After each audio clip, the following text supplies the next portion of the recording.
Case number 18 on the calendar in the matter of Weiss versus Sellers. Parties have been sworn in. You may be seated. Gentlemen, have seats. Miss Weiss, you and Mr. Sellers were engaged to be married. You are no longer engaged. You are no longer involved.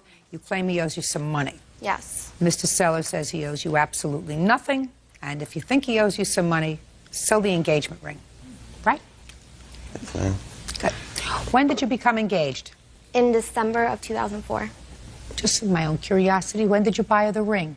In December. What kind of a ring did you buy her? Engagement ring. Cheap one. Well, let me see it. You want to see it? Wearing it, I wouldn't. Little ring. What? Can I have a tissue, please? Why, who's chewing gum? Both of them? You gonna give me a piece of tissue or what? Thank you. You got gum? Cool. Hey. Here you are. Thank you. Oh, that's a very sweet ring. Tell me about when he gave you the ring. He proposed to me on Christmas and asked me to marry him. He just said, "Will you marry me?" And just gave me the ring. He handed you the box? Yes. When you opened it up, were you excited? Is not an answer. No, I was not. I was hesitant and felt uncomfortable since he did it in front of his family. And I felt like I didn't have a choice of whether to say. Felt pressured to marry him. Well, did you wear the ring on New Year's Eve? I did. Were you still with his family? Yes. Did you wear the ring until you broke up? I took it off once I got home. When did you get home? I think it was January 4th. When did you break up? A couple weeks after. He wanted me to move with him to Oklahoma, drop out of school, and start a family with him, and work part-time for the rest of my life. And I decided that wasn't That wouldn't have been very smart. Yeah. Mr. Sellers, for her to do that. How much did you pay for this ring? $750. You know he's entitled to the ring back, don't you? Yes. He told me, I asked him, and he said I could keep it. But I think it's only fair if I give him his ring back, I get my money that he owes me. Well, is that right? Yes. Hey! Look at this happy ending. I know. Well, so that would be wonderful, right? Would, You wouldn't yeah. mind if you got back the ring and let's say you could sell it. She's claiming a loan, $300 loan because you went to Oklahoma. Is that where you live? Yes. It's her claim that this was a loan that she gave you to go to Oklahoma so that you could buy clothes and traveling expenses and that sort of thing. And you said, well, you went together. You both spent money. Yes. Is that right? No. He didn't spend any money? No, he got kicked out of the Navy, so therefore he had no money because he was broke. Well, where did he get the money for the ring? That's from his old checks, like his previous checks, and he stopped getting paid once he got kicked out. When did you get kicked out of the Navy? December of 04. How come? Drug use. Went AWOL. Didn't like the Navy anymore? Dishonorable. Okay. Would you kindly give him back the ring? Now you have the ring. And you can sell it, right? Yes. Now, telephone. Yes. Let me hear about the telephone. He didn't have any money. He said he needed a phone. I bought him a brand new phone. He said, I promise I will pay you back. I will pay for the bills once I get my feet on the ground and start getting a job in Oklahoma. Did you get your feet on the ground? Kind of. What do you mean, kind of? I had a part-time job. So he never got his act together. He did actually pay the bills for the first couple of months, but then stopped paying them. And he canceled the service. Yes, he changed, which also added a deactivation fee because he had to switch. He switched the telephone company. How old are you, Miss Weiss? 19. Who was this gentleman? This is my father, and that's my classmate, Lorenzo. I want you to consider yourself very, very fortunate. Because, you know, you could have actually moved to Oklahoma. I know. Working part-time, raising a whole mess of kids, no education. Got to look up and say, thank you, God. You were watching over me. All it cost you was a couple of $100. Yeah. Right? Okay. Did you pay your own phone bill? For a couple months. What happened? Well, I lost Well my is not an job. answer, Mr. Sellers. I lost my job and I couldn't pay for it, and I tried to pay half of it because it was up to $300 and I paid $150 of it. So I just never got around to pay the rest of it. Well, you think that that's right, or you agreed to pay for it? It's not right. Now you got the ring. You're going to sell the ring. How much do you owe her for the phone bill that you didn't pay? I'm not really sure how much exactly. Well, she's going to tell me. $500. What? Over $500. Really? Let me Yes. see. I don't have the bills. I know. listen to me, my dear. Yes. You filed a complaint in which you say that you loaned him $300 that he used for these travel necessities, Yes. which I'm discounting. Okay. Put your hand down, sir.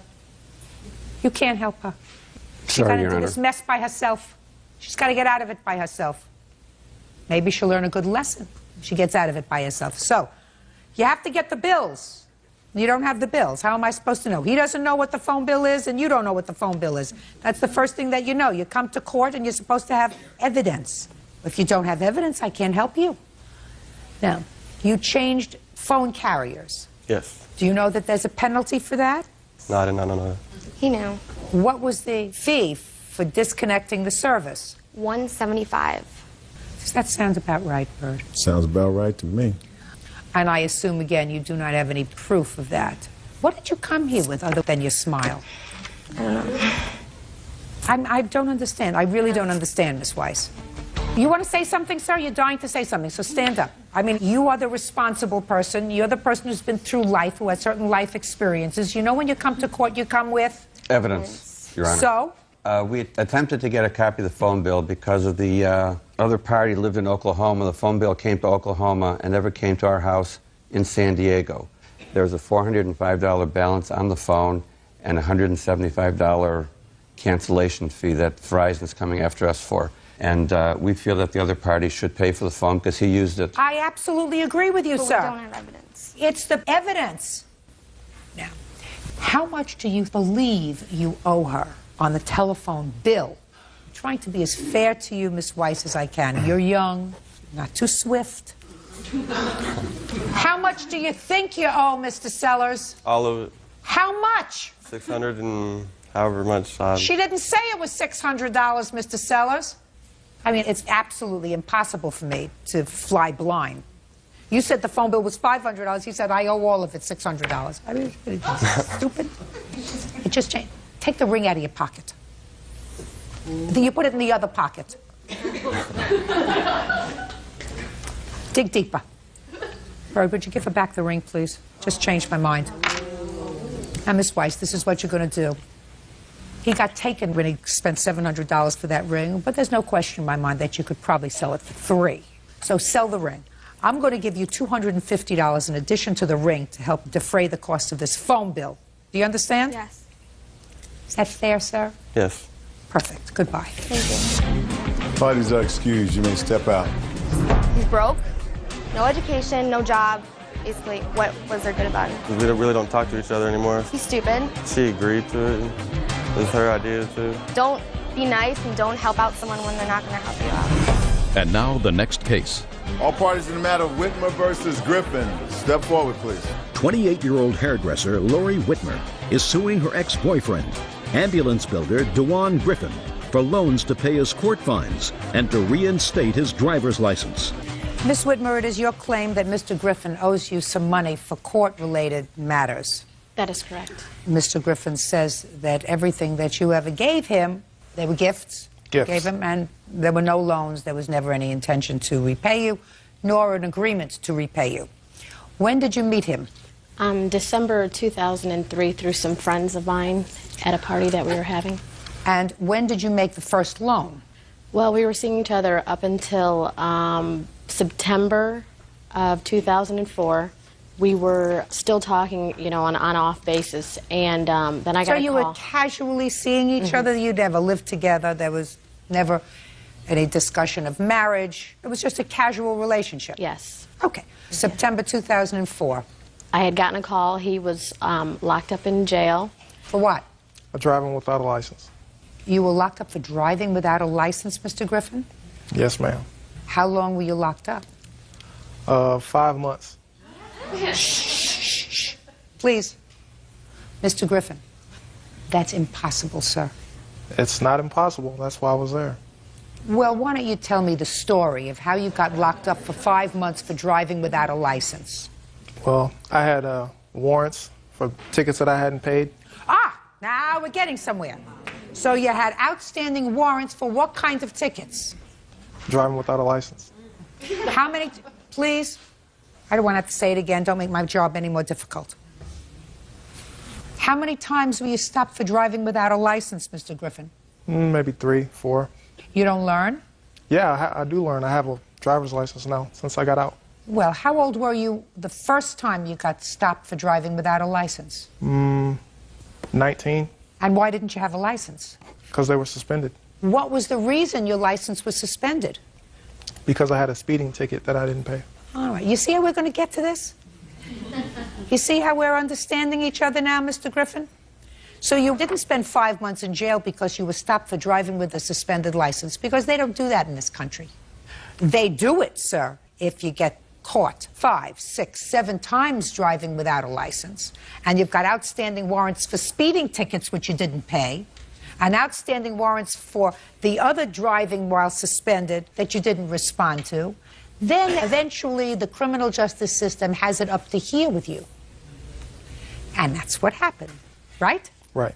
Good.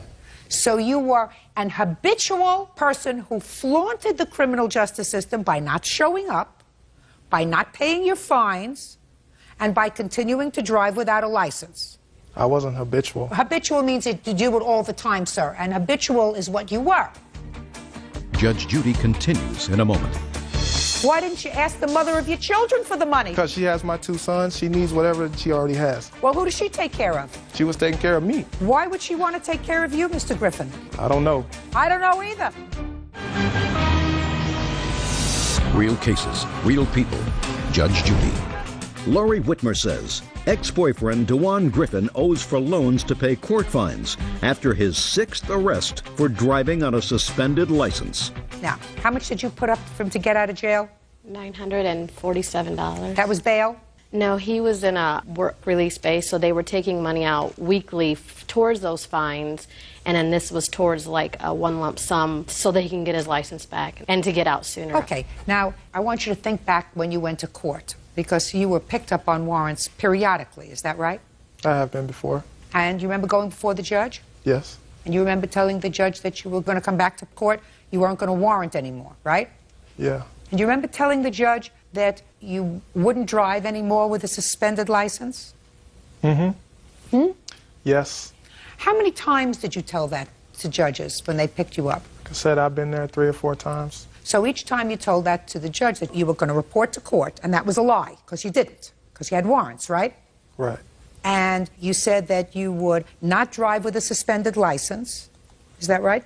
Yeah. And you continued to drive with a suspended license, right? Yep. So you lied to the judge. Yeah. And when you lied to the judge, Mr. Griffin, you had previously raised your right hand and sworn to tell the truth. Is that right? Right. But you didn't tell the truth, right? It wasn't intentional, but that's the way it worked You mean out. somebody drugged you and put you behind the wheel of a car, Mr. Griffin? No. You mean at the time that you made the statements to the court, you intended to keep your promise? Yes. But some little men that play in your head, you know, they forced you to get behind the wheel of a car and break your promise. I had to go to work. I had no other way to get there. I have kids to take care of. You have children to take care of. Do you live with your children? No.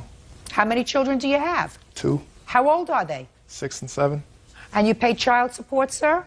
Yep. How much child support do you pay? $77 a week. They take it out of your salary? Yep. When you were in jail for 5 months on work release, how much did they take out of your salary for child support? They didn't, but my... Right. So for 5 months, your kids sort of went on hiatus. No. I was out every day. I paid myself. I gave money to my children's mom. How much did you give her? Probably $2,000-$3,000. You believe that? I don't know. Mr. Griffin, there is no question that Miss Whitmer bailed you out so that you could get out. And then she gave you some more money. How much more money did she give you, Mr. Griffin? $600 maybe. How much? $390. And what was that for, Miss Whitmer? To help him reinstate his license. And how did that come about that he needed another $390? March 3rd, he came to my job. He was dropped off, and he asked me if I would drive him to go to this insurance company to reinstate it. What did you go to her for? She offered to pay it for me. When had you called her to tell her you were coming, and could she make a gift to you of this $390? When had you called her? She'd known for months. Don't tell me what she knew. I asked you when you called her, because you wouldn't have gone there, sir. That morning. Did he call you that morning? I believe so that morning, but I didn't know he was coming to my job. What did he say when he called you in the morning? That he was wanting to go take his test and just the appointment times and stuff like that, but he didn't say he was being dropped off to go and reinstate it. He didn't say anything about money? Not that I recall, no. When you got there, Mr. Griffin, to her job, she drove you to pay this money? Yeah, but to say that I just came there and out of the blue sprung up, I need some money when we're at the insurance company, that's not the way it happened. Well, tell me how it happened, Mr. Griffin. She knew I didn't have all the money. I called her and told her. What did you call her and tell her for? Because she was willing to help me pay it. No. Why did you call her and tell her? Because I needed more money. Why didn't you get another job? Why didn't I get another job? That was my question. I didn't need another job. You did need another job if you didn't have more money. I didn't need another job because she was willing to pay for it. Why didn't you ask the mother of your children for the money? She's closer to you. You made 2 babies with her. Because she has my 2 sons, she needs whatever that she already has. Well, who does she take care of? She was taking care of me. Why would she want to take care of you, Mr. Griffin? I don't know. I don't know either. Who do you live with? I take care of my 2 sons and a sick mom of mine. Just a second. You have 2 children? 2 boys, How old are they? 5 and 2. Mr. Griffin, are you a lowlife? No way. Yes, you are. Mr. Griffin, Yes. let me tell you why you're a lowlife.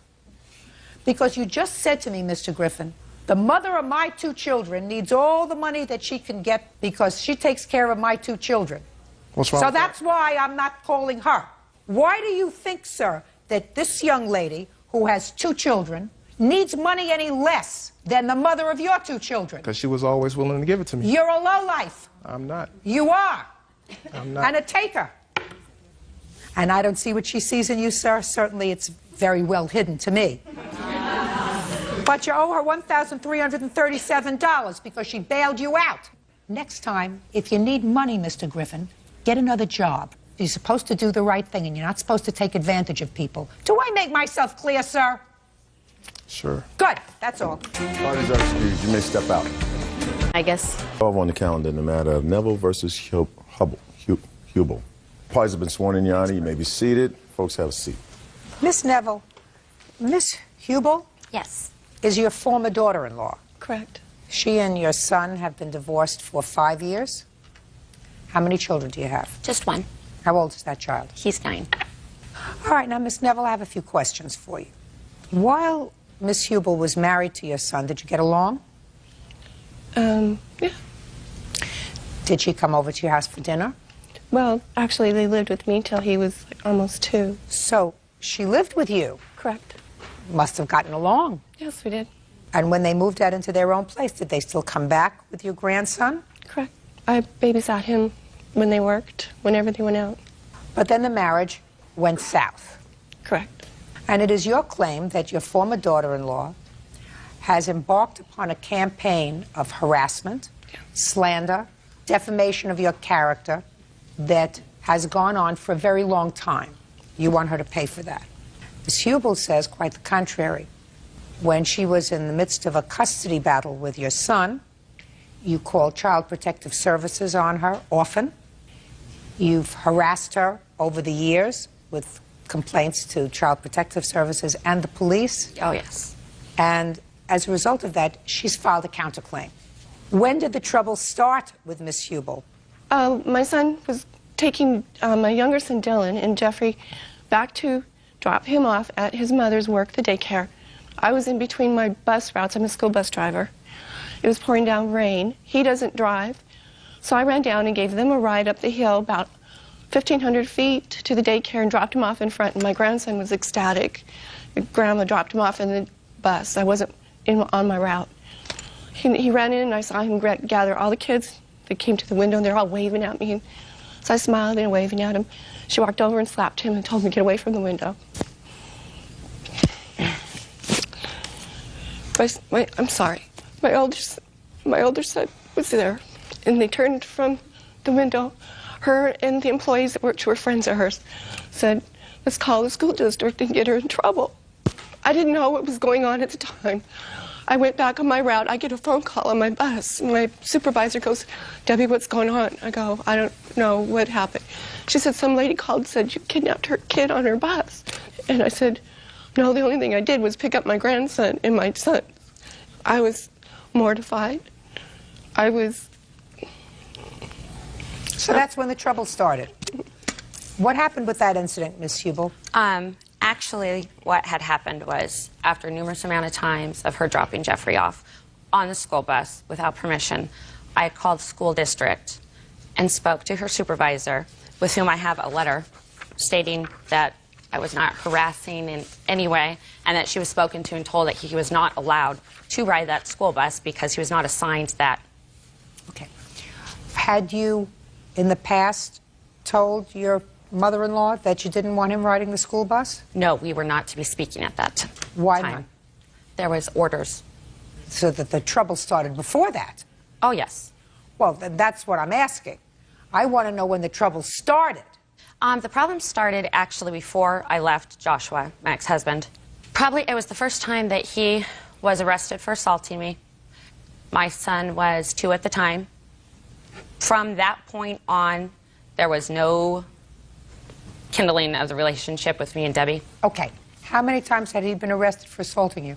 Twice for assaulting me. The last time he slammed me into a wall and tore my rotator cuff, and I had to have surgery. Has he been convicted? He sure has. Did he serve any jail time? Yes, he did. How long? He was sentenced to 30 days, but he ended up having an ankle bracelet because of whatever kind of medication he was taking. They wouldn't allow in the jail. What kind of medication does he take? Marinol. What is that for? I don't. All I know is it's THC in a pill. I don't know what it's for. What kind of ailment does he have? None that I'm Do you aware. know? Yes. What? He has a cancerous esophagus. He has a heart condition, and he has epileptic seizures. So Okay. he's on. You didn't tell me he was convicted of assaulting his former wife. I need to clear something up. Uh-huh. Number one, the lease was in my name. I rented the building because it gave them an opportunity to have their own place. I'm not interested in that. My Okay. question, Miss Neville, is I asked you when the trouble began. And what you said was it started over this bus incident, which would have sounded really petty to me. Yeah. For her to file a complaint if she had a problem with you. You would all live together, pick up the phone and say, Debbie, I don't want you dropping Jeffrey off on the bus. But that didn't happen. Correct. So the problem started before. And common sense would indicate to me you would have not been happy with your son's arrest for assault and spending any time in jail. And that probably precipitated the bad feeling between the two of you, which predated the school bus incident. No, did it? She misled you on that fact. No, So what you're saying is the assault occurred before the school bus incident. Oh, yes. This was before we were divorced. The first incident was before we were divorced. The second incident was in February of 2003. And when was the school bus incident? January 30th, 2003. What was the second assault about?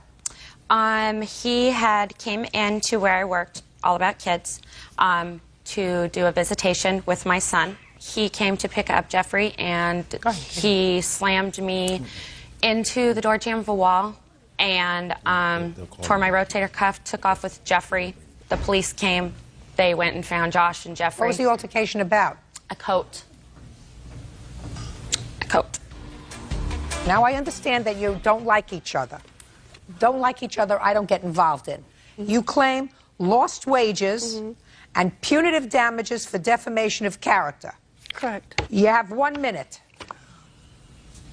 She called my boss. I have documentation when she called, and they logged it over to my boss. There's no mention that she's my daughter-in-law, that that's my grandson, or my sons that I'm picking up. It says that unknown people and her son. He was on a visitation with him, and his father gave permission for him to ride the bus. So I have permission to give him a ride on my bus. No, you don't. No, you don't. Because if there is a court order of visitation, the court order of visitation provides that the child is to be picked up and returned at a specific location. Correct. Not by you. Not by me. But by his father. And his father was on my bus. Let me explain, okay? No. I want you to tell me what the lawsuit is about. Okay. I'm sorry. So, I I go back, I talk to my boss. My boss says, get an anti-harassment order because we don't want to deal with this problem. I did. I went before a judge. All you had to do was stop taking your grandson off the road that you were supposed to be traveling with other children and not drop him off at the daycare. Well, I hadn't had an opportunity not do that. But Miss Neville, I did what Miss the officer Neville told me. No, and no, the no, judge. no. That's first of all, that's hearsay. Excuse me. Listen to me. Explain this. You're twisting this. I'm not twisting anything. You are. Now listen to She's me. saying there was a DV assault, but they had got reconciled. They got together. They moved out. They left. She got caught cheating, having an affair with a high school kid. Listen to me carefully. All you had to do. Well, she doesn't mention that to you. Just I mean, a second. come on. I'm I wanna talking get about all- you and your lawsuit, Okay. which I'm going to lose my temper over in a couple of seconds. Well, I've had to deal with it for 5 years. How do you... You don't get 5 years worth, madam. What you're going to tell me is about lost wages. Correct. And punitive damages for defamation of character and slander. Get there. What it had to do with is the whole school year of 2000 and 2004, she continued to make attacks on my person by making claims that my grandson's scared of me. She wrote the school this. She tried to get me removed from my school route by writing the school district. Show me. This is the statement, one letter that she wrote. Okay, so after you stopped bringing him to the daycare, and there was no problem with that, she wrote this to the school. Correct. And you claim that this is harassment. I want to know what, this is a legal claim. Yeah, she claimed she didn't want Jeffrey to speak to me or be near me, that he was scared of me. Okay. She contacted the school, to whom it may concern. You sent this to the elementary school? And it merely says that she does not want, for whatever reason, which she outlines here, she doesn't want Debbie Neville to contact him while he's at school. Your Honor, the reason why is because there was an incident with Debbie and my son Jeffrey at the school. I have a letter from his principal in regards to that, as well as a letter from my son's therapist that he's been seeing since kindergarten regarding the incident. The therapist in September of 2003, and I don't want to go back there, says it's best for him not to have contact with you. Okay. Get to 2005. Okay. I want to hear how you have a lawsuit against Miss Hubel for lost wages and defamation of character. Okay. This is not a therapy session, I know. Miss Neville. I know. This is a lawsuit. So get there. So several times during I had that anti-harassment order, I had to call the police and report incidences with her, and I have copies of a few of those. Not interested. And so the following... I'm not interested. I'm interested in defamation Okay. and lost wages. And if you can't get there, I'm going to dismiss your case. I had to select a different route the following year to prevent her from further tormenting me. Okay, good. That's not a lawsuit. What else? I lost wages because of that, because I didn't take that route because she kept calling the school district. That's the way things go. Here's a letter from his bus driver. I'm not interested in a letter from his bus driver. Yeah, I don't see a lawsuit, if Miss you don't Neville. let me enter my evidence, how am I supposed to prevent a case? I want you to tell me. I want you to tell me. You just read documents that were not notarized, that I don't... They're from school officials and a therapist. The school official got fired because of what she did. Wrote that letter. She was not allowed to write that Listen letter. to me. I'm not interested in anything that happened in 2003. This is not a therapy session. It's a court. Judge Judy continues in a moment. You're going to have to move. Otherwise, there's going to be constant It's not all aggravation. that easy just to pick up and move. It's not all that easy. Have the last 4 years been easy? No. Real cases, real people. Judge Judy. Debbie Neville claims ex-daughter-in-law Sarah Hubel has slandered her at her job. Sarah is countersuing for harassment. I'm going to hear your counterclaim. 30 seconds. Get there. Yes, ma'am. Well, as of this year, a couple weeks ago, she just had taken me to court again, trying to get an anti-harassment order for me. It was denied. This was the second order that she had tried to get against me that was denied. I'm continually having to go into court because of her allegations. Where do you live? I live in Seattle. Which she And moved where does right your next door to me. Why she had the restraining order, she moved right up the street from me, right on top of my bus route, just so she could watch me come and go. Where does your former husband live? He also lives in Seattle. How far away from you? Well, actually, they just moved. Maybe about a mile from where I live. Seattle's a big place. Why don't you move farther away from them? I don't move farther away from them because my son goes to school there. He has gone to school there since kindergarten. I work right across the street from my son's school. I live right down the road. Who else That's lives where with it's you always now, Miss been. Hubel? Christopher Crippen, Who is he? my boyfriend. Does he work? Yes. How long was the custody battle that you had with your former husband? 2.5 years. Did he want custody? No. Mm-mm. So he wanted visitation. Just visitation. Does he have visitation now? Not any longer. When was that terminated? In March of 2003, right after the assault, I went to the court to get a protection order for my son to ask for supervised visitation. And Josh denied in open court that he wanted to have any visitation with Jeffrey if it had to be Supervised. supervised. So are you telling me that he hasn't seen his son since March of 2003? Correct. Is he living with you? He is. Very sad family case. Yes, it is. But one thing you seem to be both accomplishing is you're both accomplishing making this little boy crazy. Excuse me. You got to get over it, both of you. I've never You even... don't have a lawsuit. This case is this is not a lawsuit. This Excuse is me. aggravation. It is aggravation. It is aggravation. It is. You're causing each other aggravation. You have to stop. Correct. But she won't stop. I have the feeling, Miss Neville, and I could be wrong, but I have a feeling that if you had nothing to do with her, nothing to do with her, You know your what? problems would be over. I can she- understand why you're angry. I can I'm- understand. excuse me. I can understand why you're angry. You have a Ma'am. son who's ill, who, according to you, has cancer. Takes medication. No, it's not according who's to me. been I in have the jail. doctor's I'm reports right speaking. here. You're not But following. you're making Yeah, statements. You are over here. But You're not getting It's it. not according to me. Here's some documents. I agree with you. I accept the fact that he's ill. And I don't call her job. I don't follow her around.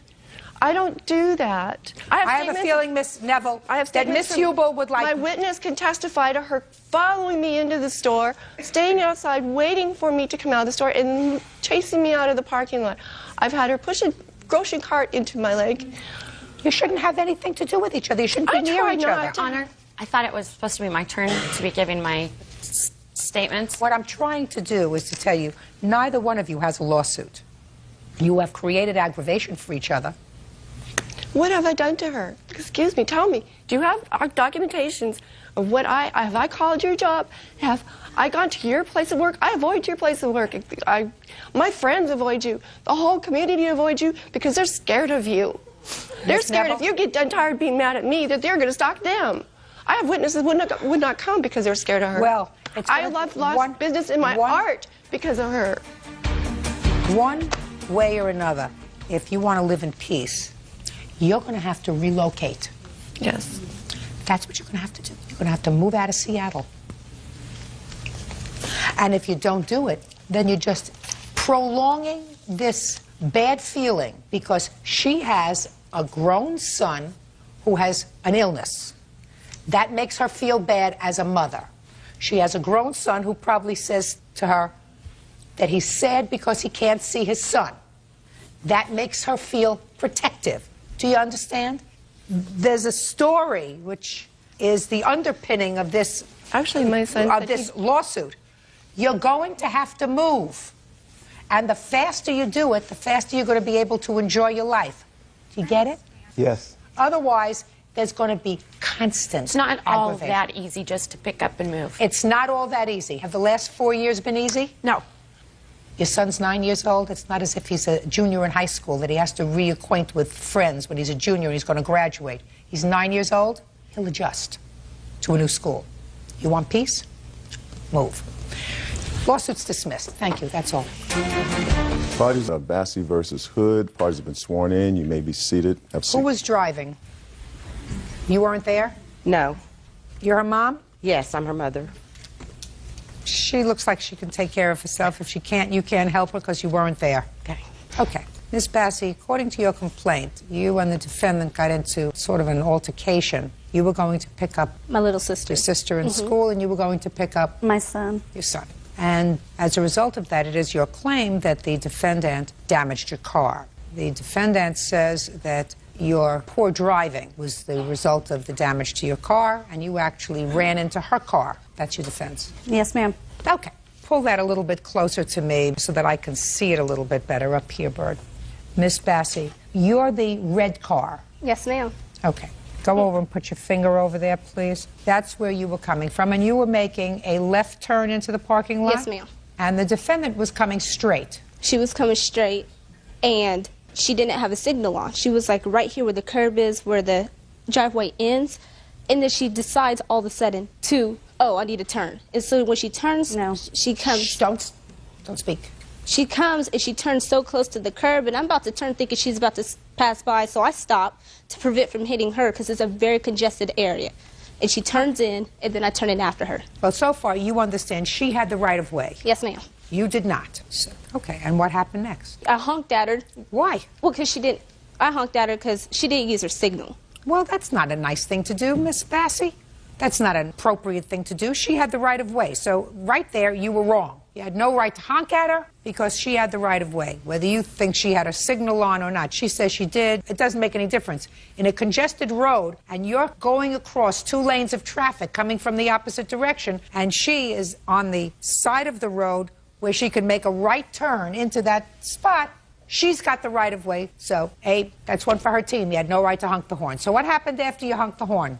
We pulled up into the driveway area. We're right here where you pick up all the kids. And I honked twice to get my little sister's attention. When I honked twice, she thought I was honking at her. Again? Yes, she thought I was honking at her again. Well, now let me ask you this question. How many kids are outside? A lot. What do you think it would be like, Miss Bassey, if everybody honked their horn a couple of times to get their little sister's attention? Well, yeah, I mean, is there something wrong with your legs? Well, no, she wasn't that... Just listen. Was there something wrong with your legs? There was nothing wrong with my legs. Then if there's nothing wrong with your legs, you stop the car, and you get out of the car, and you say to your little sister, here I am. You don't sit in your car and honk the horn. We're going to go step by step. I haven't gotten to her yet, because I have a feeling you didn't behave reasonably either, because I read your answer. No, ma'am. And it's amazing to me that 2 women, you know, usually it's the guys that get into these jock wars, but 2 women behaving badly? How old are you? 17. Well, you better go back to driving school and etiquette school, because so far you're not #1 on my hit parade today. So you honked your horn for your sister, and the defendant thought you were again honking at her. That's what you assumed. So what did she do? She flips me off and starts waving her fist behind me. She turns around and she just starts doing the little hand things and yelling. Not a nice thing. Just a second. Not a nice thing to do. You're right. Okay. So she gestures to you in an obscene gesture. What happens next? I looked at her and I threw my hands up like trying to say, no, I was not honking at you. And, you know, she's still yelling, and I was yelling back at her. I'm like, look, I'm not trying to So now you're yelling at each other? Yes. Good. Go ahead. And then after that, my little sister does see me, and she comes to the side of the car. And the defendant is still very angry that I had honked at her. And, you know, we were still arguing with each other. And so at this time, I was trying to move. I had my little sister in the car. I wanted to get out of there. It's very busy. She doesn't move. Well, where's your car? Right here. So you're behind her? Mm-hmm. So she pulls up a little bit, we pull up, and then, you know, she's still mad. And I honked at her again. I'm like, can you please move? All right, so why are you honking? She wouldn't move. Why does she have to move? She could have moved, but why, she was... Now, why does she have to move? Well, her son had already gotten to the car. Look, I'm looking at your car, and I'm seeing what you did. So you pulled out, according to you, you pulled out because she's not moving, and you pulled around her. Yes, after she did it, but no, I got out the car. I even got out the car and said, will you please move? And she's still cussing me out. Can I ask you a question? Why? Miss Bassey, what? Stop it. Yes, ma'am. Why are you still arguing with her and imploring her to move when all you had to do was drive around her? At the time, there was still cars going. There's a lot of cars still going through. And then when she was free, she wouldn't move. I was behind her to a place where I couldn't really squeeze around her this way or squeeze around her this way, but I managed. Because everybody's picking up their children. Yes. Keep going. Then I did manage to, because my car is small enough, so I'm like, okay, maybe I can squeeze around her. I was able to squeeze around her, and I drove all the way to over here to the drive area. Then she comes all the way, she drives over here, rolls down her window, and said, "Is this the way black people act?" And I'm like, what was that supposed? I looked at her kids in the car, and they appeared to be biracial to me. And then I looked at her again, I'm like, what was that supposed to mean? Okay. And at this time, yes, I mean, we were cussing each other out. She then says, "Do you want to fight?" And I'm like, do I want to what? And my little sister gets out of the car. What'd she get out of the car for? She got out she's like, "Do you want to fight?" And my little sister's like, "What do you want to?" She got out. She's like, "What do you want to fight for?" Where's the little sister? Step up here. Move over there. What did you get out of the car for? Because at that time, Mrs. Hood had opened her door like she was going to get out, so I'm like... Sounds like a perfect reason for you to stay in your car. If somebody, according to you and according to your sister, is acting like a lunatic and says, "Do you want to fight?" doesn't sound like the kind of situation you want to say, "Sure." Now, what's your first name? LaQuise. LaQuise, genius. What did you do when you got out of the car? Well, I got out of the car because, you know, by that time I was really mad. And so I guess I wasn't thinking. I got out the car and then, you know, I kind of went over to her car and then... So you kind of went over to her yeah, car? By what does that mean? That means you went over to her car? I walked over to her car. What? I walked over to her car. And what did you say when you walked over to her car? I really didn't say anything. I was waiting on her. She said she was going to get out and fight. And I'm like, is and that's what you were waiting to do. You got out of the car to fight her. I mean, I was going to see if she was Miss Bassey back there, you should be very proud of them so far. Are you following me? I am. Right? So far, I'm looking at your mother and I'm looking at you two, and I got news for you. I don't think that your mother would have reacted the same way that day that you did. Right, Miss Bassey? Yes. Thank you. Judge Judy continues in a moment. When people behave badly and they have no defense for their bad behavior, they infuse racism to try to inflame the fact finder. Listen to me. It doesn't work. Real cases, real people. Judge Judy. 17-year-old Brycey Bassey says, during an argument at a junior high school, fellow motorist Tatum Hood rammed her car. Tatum claims Brycey and her sister threatened her life. Okay, so after you got out of the car and walked over to Miss Hood's car because she said she wanted to fight, I assume at some point you got back into the car. I walked over back to my sister's car, because, you know, she was about to turn right by then. But then Mrs. Hood hits my sister's car, and I was shocked. I had no time to get back in the car, because that's when she turned out. Well, just a minute. Your sister is making a turn from the wrong lane. No. This is to go right. I went left after she had to hit my car. I was not even moving when she hit my car. She hit my car on purpose. You mean she plowed into your car, you were standing still? Yes, my car was not in motion. Okay. And you have photographs of this car? Yes, I do. I'd like to see it.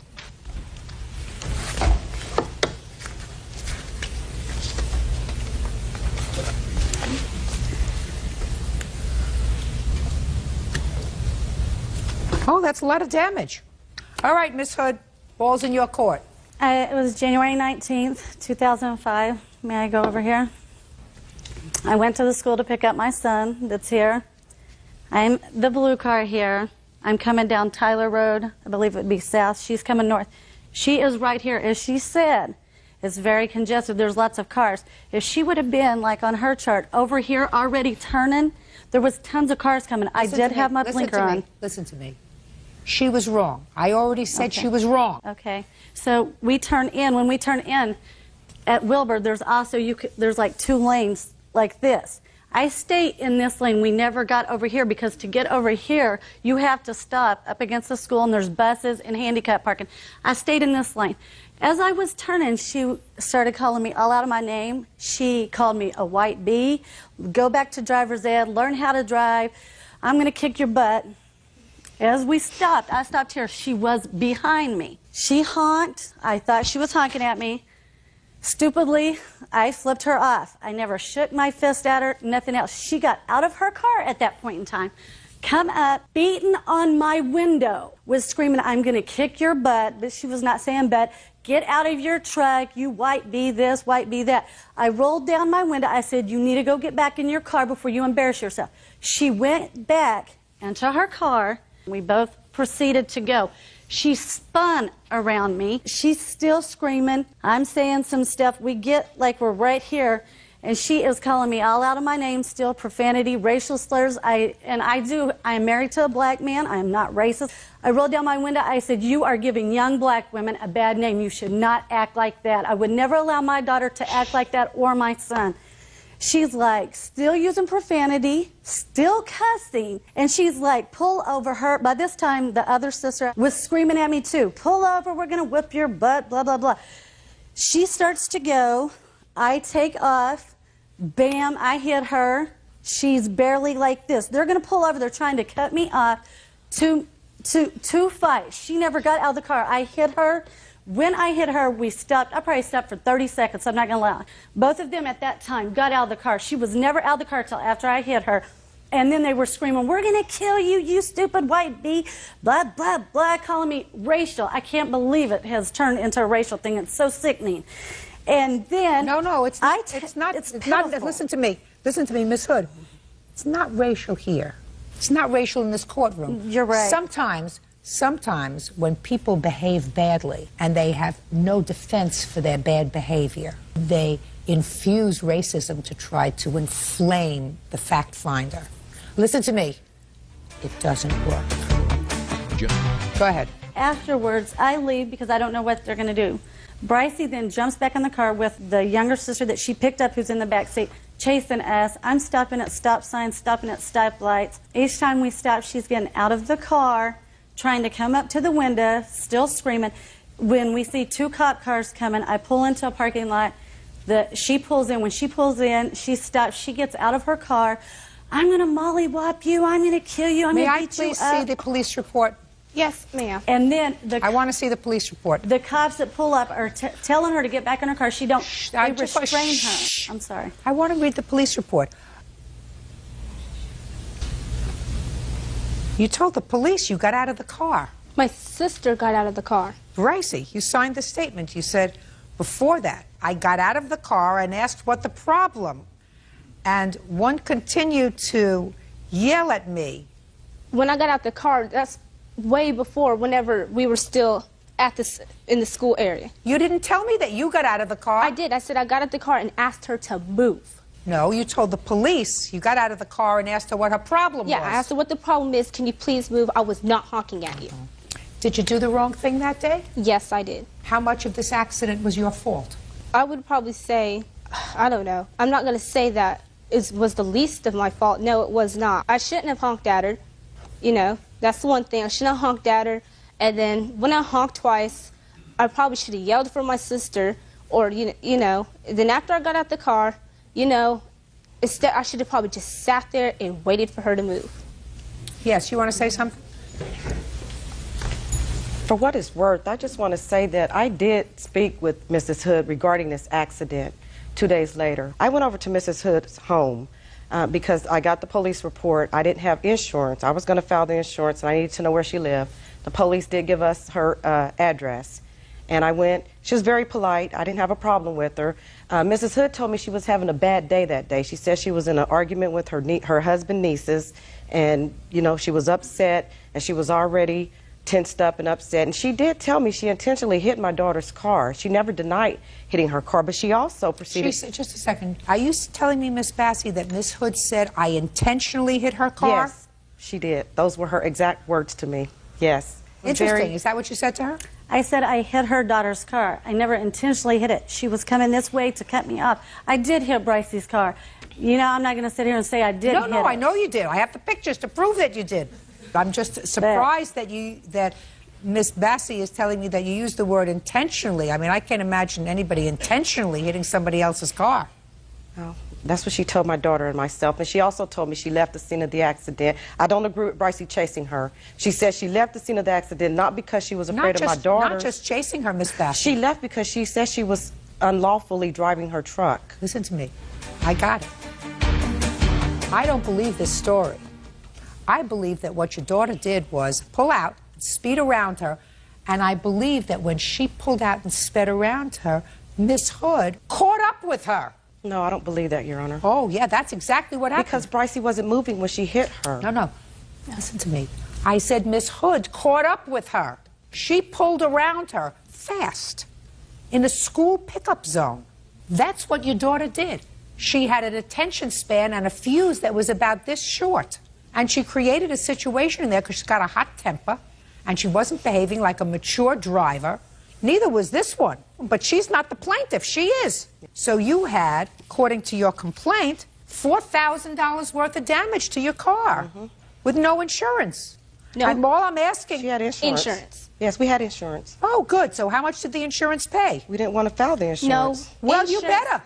Insurance does not take care of damages that have intentionally been done to the car. Well, listen to me very carefully. I would file with my insurance carrier if I were you.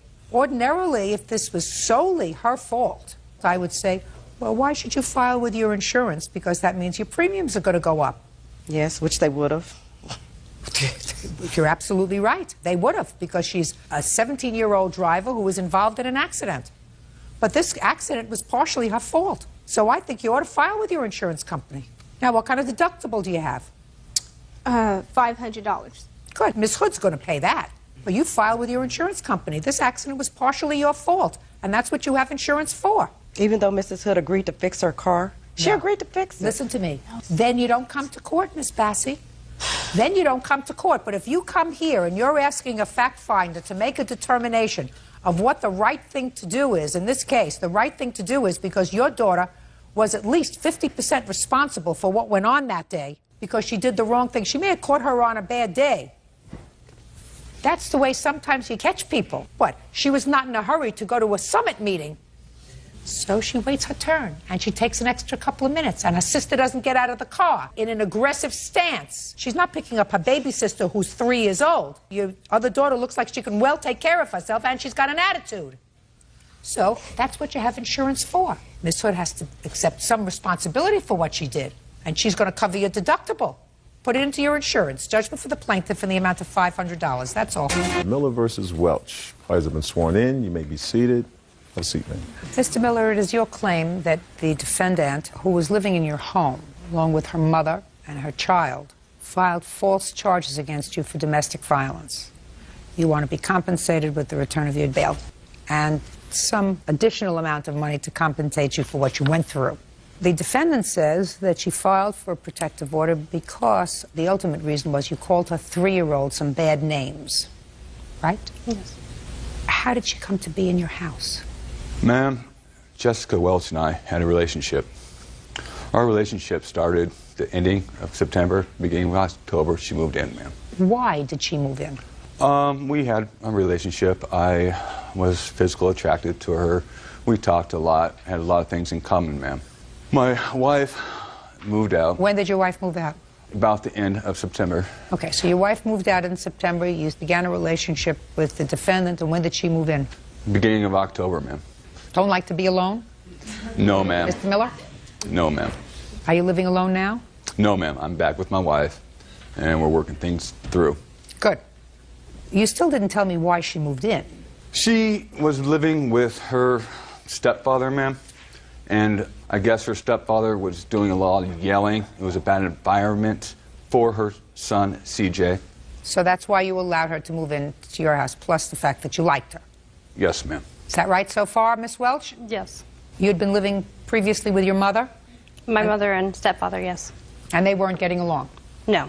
Do you work? Yes, I do. Did you work then? Yes. What kind of work did you do? I'm a clerk at a convenience store. Full-time, part-time? Full-time. And your mother?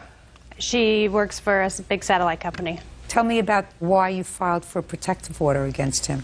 There was an argument that Chris and I had. When? Right before Thanksgiving. It's the end of November. Okay. He had been drinking. He had argued with his wife on the telephone. He was promising to take her out for their anniversary. And being as they were separated, I didn't agree with that. We got into an argument about it.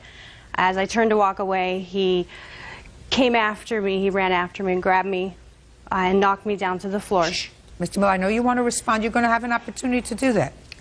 Came from behind you. He grabbed me from behind and knocked me down to the floor. I ended up went into the bathroom to cry because... Well, what happened after he knocked you down to the floor? After he knocked me down to the floor, he went back into the kitchen because my mother got into the middle of it. My mother watched and she separated us. Were you arguing with each other? Yes, we were. Were you physical with him? No, I wasn't. I turned and walked away from him. Did you say anything to him?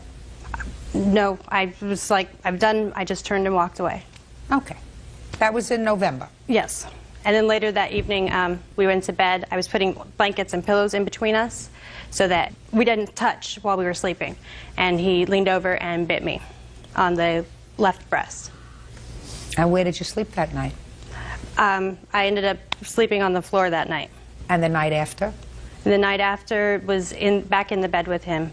Well, what happened the next day? The next day, he said he didn't remember. He had been drinking a lot. I tried to tell him what happened. He just blew me off and ignored me. He just did not remember. Well, that's November. Did you stay together in December? No. Monday after the incident occurred, I got a restraining order. And you got a restraining order when? I got a restraining order the end of November. I'd like to see it, please.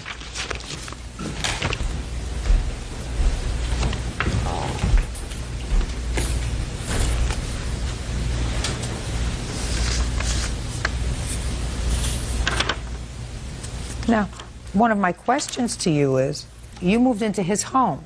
Yes. You, in effect, had him kicked out of his own house. Why didn't you and your mother and your kid leave? At that time, we didn't have any money because we paid off the rest of his deposit when he invited us to move in, and he added our names to the lease. Mr. Miller, you Yes, ma'am. added her name to the lease? Yes, I did, ma'am. That was very stupid. Yes, it was, ma'am. What was that Forrest Gump line, Bird? Stupid is as stupid does? That's the one. Right. Okay. Now, he wasn't arrested on this domestic violence charge. He was arrested for outstanding warrants that he had when you filed the complaint. What kind of warrants did you have, Mr. Miller? Misdemeanor, ma'am. They were being intoxicated in public and in public. You didn't learn not to drink, Mr. Miller? Yes, ma'am. I go to classes now. Yes. You should have gone to classes back in November. I was doing that, actually. Not successfully? No, ma'am. Okay. This case was ultimately dismissed. Yes, ma'am. Assault case was, yes. How come, Miss Welch? But because pretty much he got my boss, my ex-boss and old co-worker to lie for him. You mean this case was tried? Wasn't tried after the prosecuting attorney talked to the witnesses he had. She didn't feel that it was necessary to move forward because if we went to jury, we wouldn't have got anywhere because it was an attack on my character. But this is the case on which you base your complaint. Is that right, sir? Yes, ma'am. Because she had you arrested not at the time of this incident for Thanksgiving, but she waited. Isn't that right, Miss Welch? Because when you called the police because he said bad things to your son. You had not gone to the police with regard to this incident where he pushed you and bit you, according to you. You did not go to the police until, according to you, he said some things to your son that you didn't like, and then you decided to go to the police and report the domestic violence. Isn't that what I read? That's pretty much what you read, because if he's calling my son names... Exactly. I just answered my question, my dear. It wasn't until after he called your son a name that you went to the police and complained about this incident that it happened days before. Is that correct? Yes. Okay. Now tell me about the incident involving your son. We were sitting there. He'd been drinking the whole day again. My son was playing, and he called him stupid, called him retarded. And I know if he's calling my son names, he's going to hit my son next. He hit me. It ain't going to happen. Nobody's going to touch my son. Well, he didn't touch him, did he? No, he didn't. But if he has the audacity to call my son stupid and retarded, this is also the same man that has the audacity to assault a woman. He has the audacity to assault a child, too. Why didn't you move? I had nowhere to go. I don't have family in Idaho. Well, listen to me. You know this man for a couple of months. This man isn't your life. You're there with your mother. Go to a shelter. I mean, why are you staying there? This isn't your husband. You don't have a child together. You don't have a life together. He had a house. You needed a place to stay. Mr. Miller says that you moved a friend into the house. Is that true? No, I did not. Did you have a friend come to stay with you for a period of time, Miss Welch? I had... Just look at me. Don't look at him. Look at me. I had a friend stay for a couple of weeks. And the friend's name? His name is Tony. Tony what? And how long do you know Tony? I'd known him before Chris. I'd known him for about 5 months. Where did you know him from? From the same place I met Chris, work. And why did you invite him to stay at a house? He had just gotten out of jail. He came... he came and he needed a place to stay, so I let him stay. Was Mr. Miller in agreement with that? He said that first night that Tony stayed that yes, he was in agreement with it. Yes, Mr. Miller. Ma'am, she moved Tony in. I was not aware it was her ex-boyfriend. Look at me. Don't look it up. Sorry, ma'am. Sorry. Apologize. Ma'am, it was her ex-boyfriend. He came on the 12th, on Friday, when this assault supposedly was supposed to happen, ma'am. On the 14th, I came to her and asked, why is he still there? She told me he got a job, he will be moving out. On the 14th, it's when the cops came to arrest me, ma'am. When I was arrested, she got a restraining order as soon as I left the jail. I bailed out, ma'am. I was no longer welcome back in my home. Where was Tony? Living there, man, in my bedroom. And I do have a letter saying that... Don't tell me a letter. I don't do letter. Okay, ma'am, it's a letter from her to Tony. Sorry. Oh, a letter from her? To Tony. That I'll see.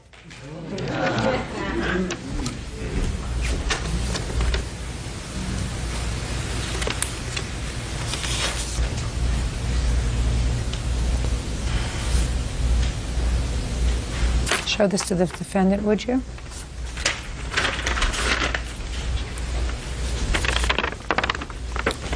What date did you write that? It was February of this year. Where were you living? I was living in the house where I'm still currently residing, where Mr. Miller moved out of. So you're still there? Yes. Can I have that note back, please?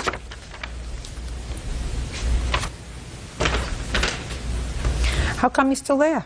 My mom and I are trying to save up enough money to find a new place to live. It's kind of hard. We're having a little trouble getting the money up. So Tony's sort of helping you? No, Tony's no longer around. When did he leave? Tony left, it had to be March this year. He wasn't living in the house. He had his own place, and I was going to move in with him, but I found out he's been hanging out with Mr. Miller, so I decided that was not the best. You have a 3-year-old child? Yes. Why don't you grow up? Why don't you grow up? I'm working on that. You're not working hard enough. You keep picking losers, that's your business. If Mr. Miller is honest with himself, and right now he is probably clean and sober, he knows that he's not a winner. Is that a fair statement, Mr. Miller? Yes, that is a very fair statement, ma'am. And clearly Tony, who just got released from prison and needed a place to stay, is also not a winner. And you and your mother, who didn't have a place to stay, 2 adult women with jobs, who couldn't find a safe place to stay for their 3-year-old son and grandson, clearly are not winners. You better grow up. Judge Judy continues in a moment. And later today...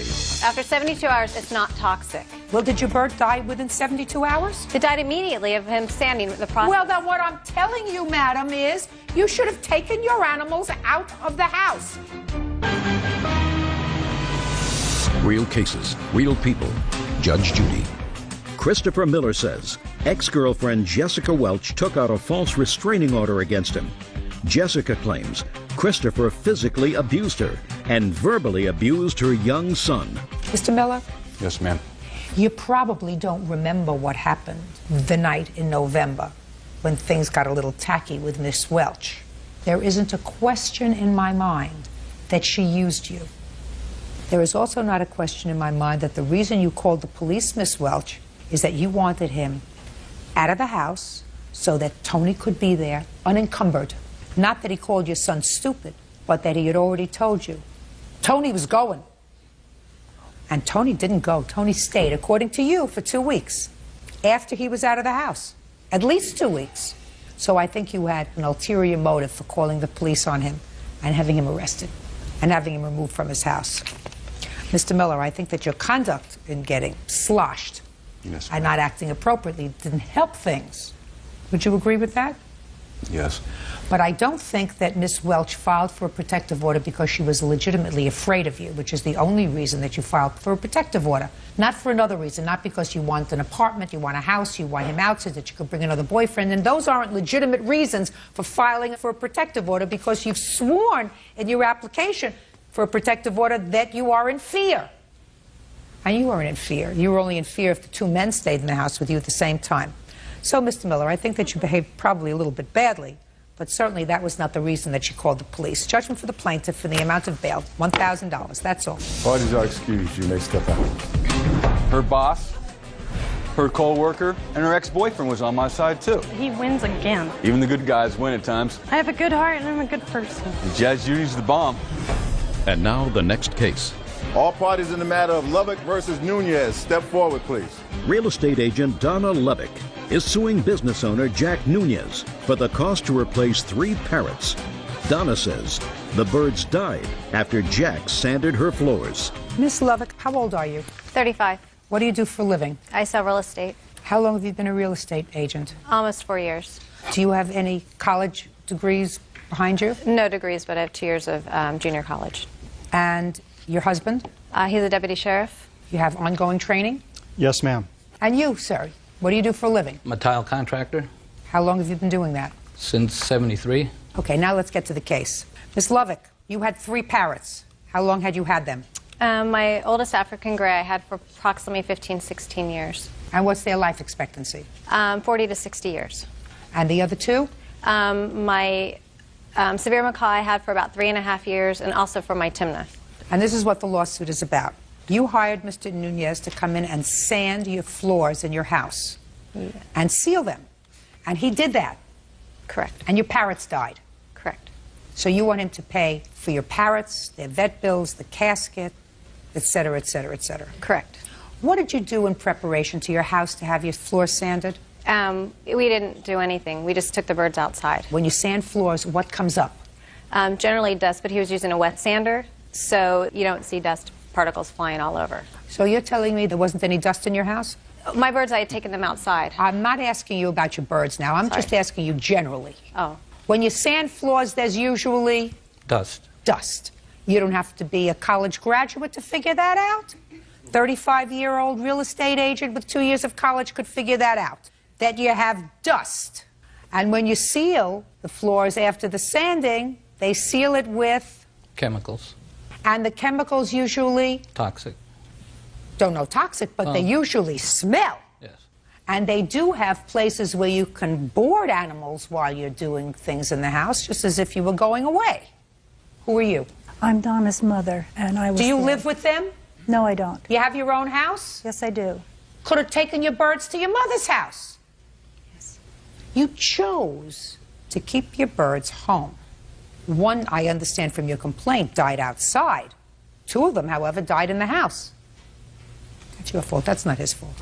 If you had a baby, do you have children? I do, and she was also in the house. Well, We were that is outside. something clearly wrong We with were you. outside when this happened. We had gone outside, and they opened the windows. My birds were on the patio outside of what we thought was harm's way. He never told us that there'd be a toxic gas. You could not smell the dust. You couldn't see the dust in the air. Why were you outside? Because it was a nice day, and we were trying to stay out of their way. Well, if that's the only reason that you were staying outside, I'm glad your child is well. You have to accept responsibility. This was your fault, not his fault, because if you're having somebody come in and whip up dust, whether they use a wet process or a dry process, it whips up dust. When you seal it, it stinks. It was already sealed, and we went to the manufacturer. listen. After 72 hours, it's not toxic. Well, did your bird die within 72 hours? They died immediately of him sanding the process. Well, then what I'm telling you, madam, is you should have taken your animals out of the house. That's your responsibility. And if you didn't take them far enough away from the house, that's your responsibility. That's not It's his Mr. responsibility Nunez's to tell me the responsibility. dangers Miss of- Lovick, it's harder to accept responsibility for the death of your birds than it is to blame it on somebody else. Life starts with accepting responsibility. It's your fault. I tried to expect responsibility of the death of my birds. I only asked for him to pay the vet bill. There's Just a no way. second, if you accept responsibility... He agreed to pay my vet bill. I'm speaking. If you accept responsibility for the death of your birds, He doesn't pay anything. He never once mentioned that there was a toxic chemical or gas that could be released from standing on our floors. The birds were outside. They opened the windows, and that's what exposed the birds to the fumes and the silica. Miss Lovick, accept responsibility. It's your fault. Goodbye. 55 on the calendar in the matter of Dennis versus E.B. Parties have been sworn in. You may be seated. Have a seat, please. Miss Dennis, how old are you? I'm 21. Are you an only child? I have 2 sisters. Is this your dad? Yep. This is your complaint. Mr. Eby Yep. is the prize. He is also the defendant. This is his wife? Yes. He separates from his wife in August. You take up with him almost immediately. Yes. Did you know he was separated at the time? Yes. So you knew he was married? Yes. How much after he left his wife did he hook up with you? In October. No, you met him before October. You moved in according to your complaint in October. He lived next door to my parents. With his wife or after he separated? Both. So as soon as the wife moved out, you started dating? Yeah. Big mistake. Did your father tell you it was a big mistake? Yes. Right? Right. How much of a big mistake did you tell her it was? I told her it was a big one. I told her it wouldn't have been worth it. So she moves in with him in October. Now, at that time, you rented your own apartment? I had my own place still. And when did you become pregnant? November. Birth control sound familiar to you? Yeah. What did you say to her when you found out not only was she living with him, but she was pregnant? They always tell me when I'm on the road, so I'll be calmed down when I get home. What kind of work do you do, Mr. Dennis? Truck driver. Well, then it seems that Mr. Eby decides to go back to his wife. Your lawsuit for 2 things. For a couple of months' rent that is still owed after he moved out, and for the value of car that you purchased for him, Mr. Dennis. You purchased an old car, $500? Yeah. Now, Mr. Eby says that the car was a gift and that you paid the bills while you were living there, but after you moved out, you changed the locks and you're not responsible for anything else. Yep. Mr. Dennis, I want you to tell me about the car. She worked first shift. He worked second shift. She was getting off at... Where? She worked at a daycare, and he worked at a place called Cook's Foods. She was getting home about 4:30. He had to be to work by 4:45, which he was always being late. So I told him, I didn't tell him nothing really. I went out, I went to a car lot and asked them if they had a car for about $500. So on the way over to pick up the car, I asked him if he could get insurance on the car. And he said no. So I paid the $500, put the car in his name in case he had an accident. I didn't want to be liable for it. And then so far, smart. And then when they got their income tax money, I was supposed to get my $500 back. And that never happened. What do you mean when they? You mean the 2 of them? Well, he filed, but he put her kids on his income tax so he could get more money. How many other children do you have? I have 2. You have enough children. That's what I told her. I told her she had enough at 1. Mr. Dennis, we could have been twins. Who takes care of these 3 children? I do. Well, I'm still carrying 1. I take care of the other 2. Where are their fathers? My daughter's dad is deceased, and my son's dad lives across town. And you're still living in this house? Yes. Emily, you have to find another hobby. Making children is not a hobby. I know. Let's get to the car part. I offered to pay him back $500 a couple weeks later at Red Lobster on the 12th of April. And he declined my money. I had the money for him. He said no. What did he say? He said, no, I don't want your money. I want the car. I have the title right here. And these are the things they forged. You have the car, right? Yep. Still, try yes. It sounds Yes. nicer. You know, how many children do you have? I have 1. You have 1 now. Yep. Yes. Yes. Did he offer you $500? No, he said he was willing to pay me $500 for it, but he didn't have it then. Oh, but you said you had it. I did have it. Well, that's what he wants. He wants the $500. So you have no problem with that? No, I don't have a problem with that. Now let's talk about the rent. Ms. Dennis, when did Mr. Eby move out? April 9th. He walked out. Why? He told me he's taken his daughter to his aunt's house and never returned. Did you change the locks? No. What month's rent are you claiming that he owes you? Well, I paid April's myself, and I've paid May's. But he wasn't there in May. Well, yeah. Why didn't he pay any of April's rent? Because I got my paycheck from work, and I paid it because he was in between jobs, and he didn't have a paycheck at the time to pay it. Did you move out on April?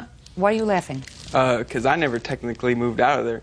I came home. Locks were changed. When? On the 14th of April. Okay, so how much was your half of the rent? I paid all the rent. In April? Yes. All she gets for a check is from welfare. Who paid April's rent? Do you have a rent receipt for April's rent? Nope. She would have it. Because I don't have nothing because she wouldn't allow me back in the house. I see the receipt.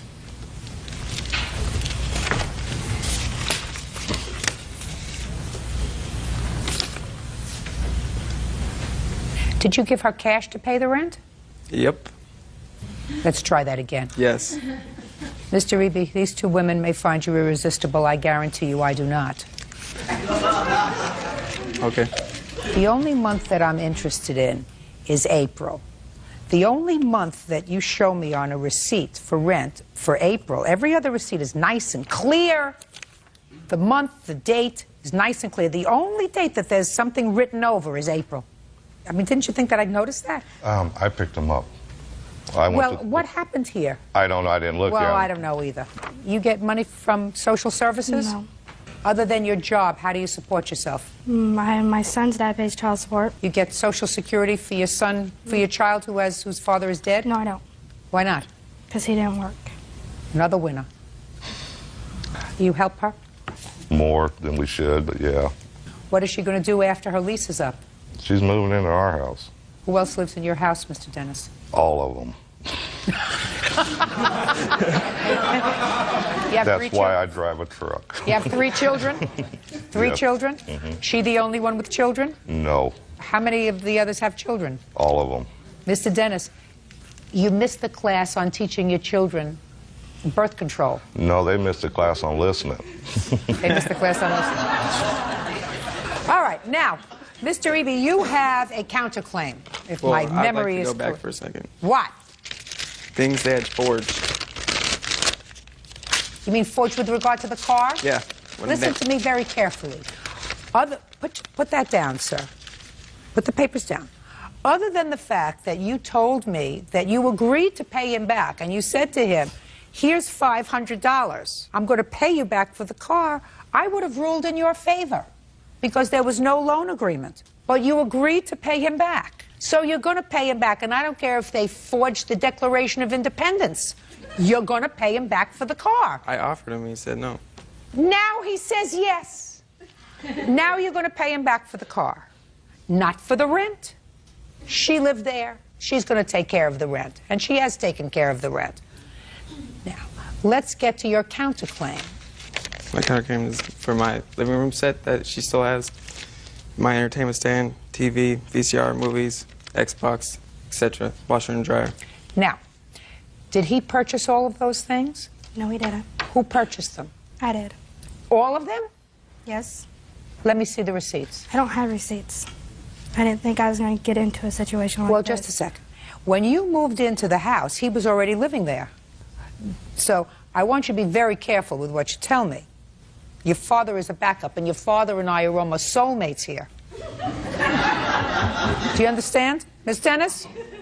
You moved into his house, and of course, according to you, his wife left. He was still living there, and a couple of weeks later, you move in. Yes. With your 2 children. Did he have furniture in his place when you moved in? He gave it all to his wife. Everything? Yes, I even had to provide a bed for his daughter. Mr. Dennis, did Aaron over here have any furniture? Yes, he did. He did, but he Stop doing that. he threw tantrums once in a while, and he'd start throwing his furniture out of the house, and then by the garbage, and then they'd pick it up and haul it off. He did that a lot. What did your daughter move in with? Well, we carried a big screen TV in there, sofa love seat, her bedroom set, her daughter's bedroom set, and her son's bedroom set. That's what we What about a washer dryer? It was already in there. Is that yours? You want it back? Done. What else do you say that's there, sir? TV, VCR, movies, Xbox, couch. Well, just a second. How many TVs were in the house? 1. That's hers. Nope, hers got repoed. First of all, we have 4 TVs in our home. Oh, you do? Well, one of them must belong to him. And he can have it. It is downstairs. Oh, fine. That's not the TV. Listen to me. You're lucky I'm listening to this at all. Because you two have to find another hobby. You have enough children for a while. Caused enough damage. Judge Judy continues in a moment. And later today, I told her that I didn't understand why she would do something like she had done. He had done everything to help her. It really hurt. real cases, real people. Judge Judy. Emily Dennis and her father, Rodney Dennis, are suing the father of Emily's unborn child, Aaron Eby, for rent, bills, and the value of a car. Aaron is countersuing for the return of his furniture. Washer, dryer, and TV. He's going to pick it up 5 days from today. Okay. Do you speak to him? No. Do you? No, but I can. I mean, it won't bother me. Fine. Then why don't you... He knows my number. Why don't you make arrangements to go and get it? All right. So, I read your answer, Mr. Eby, and according to you, you're not even sure that this baby that Miss Dennis is having is yours. I have a feeling it is. But I'm sure you're going to do a paternity test. Yes. Which is a very good idea. And that means that the two of you are going to be joined in some way for the next couple of decades. So I suggest you start to act responsibly and reasonably towards each other. And he has a very calming effect. At least he did on me, had a very calming effect. So I suggest you keep him as a friend. Do you understand? Yes. Do the right thing with him. He's tried to do the right thing with you. Got it? Yes. Good. You took him back? Yeah, I did. No, I didn't. No, just, yeah, I did is fine. Yes, I Good. did. Shh, say nothing. Sit down. You taking him back is your problem, not mine. Very good. Judgment for the plaintiff in the amount of $500 on the counterclaim. You'll have the property as I outlined it in 5 days, and Mr. Dennis will take care of seeing to it that it's picked up. Thank you. Parties are excused. You may step out. They went out to my car, stole the bill of sale, forged my name on it, He moved in 2 weeks after I left. He was no good. trying to give me a ticket because the cops were going to write me a ticket for possession of a stolen vehicle. He left me for his drug addict wife. All the furniture was ours. I'm carrying his child. Yeah, I'd like to have him be part of it, but, you know, if he ain't, I can pick up the pieces from there. And now the next case. All parties in the matter, Herzog versus Emery. Step forward, please. Kimberly Herzog is suing her former nanny, 24-year-old Sarah Emery, for a loan to pay her bills, lost wages, and daycare costs. Sarah says Kimberly is possessive and controlling. Ms. Herzog, the defendant was working for you as a nanny, and according to your complaint, you loaned her $1,000 because she was having some back surgery. The arrangement was that she was supposed to pay you back. You were going to deduct a certain amount of money when she returned to work from her weekly salary. So far, am I correct? Yes. And she had the surgery, and then, according to you, she left your employment. You want your money back. Correct.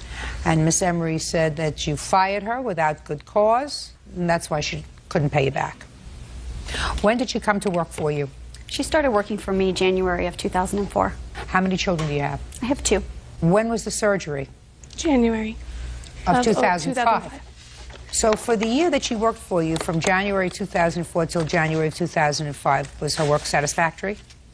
Yes, until the very end, which actually led to the dismissal. I had spoken to her on multiple occasions. About what? About making my child sit on a couch for 3 hours while my other child was sleeping.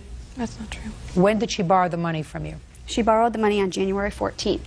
So she borrowed the money after you had had conversations with her about her performance, her Yes. work performance. Was she scheduled to be out of work for any period of time? Yes, she took 2 weeks off.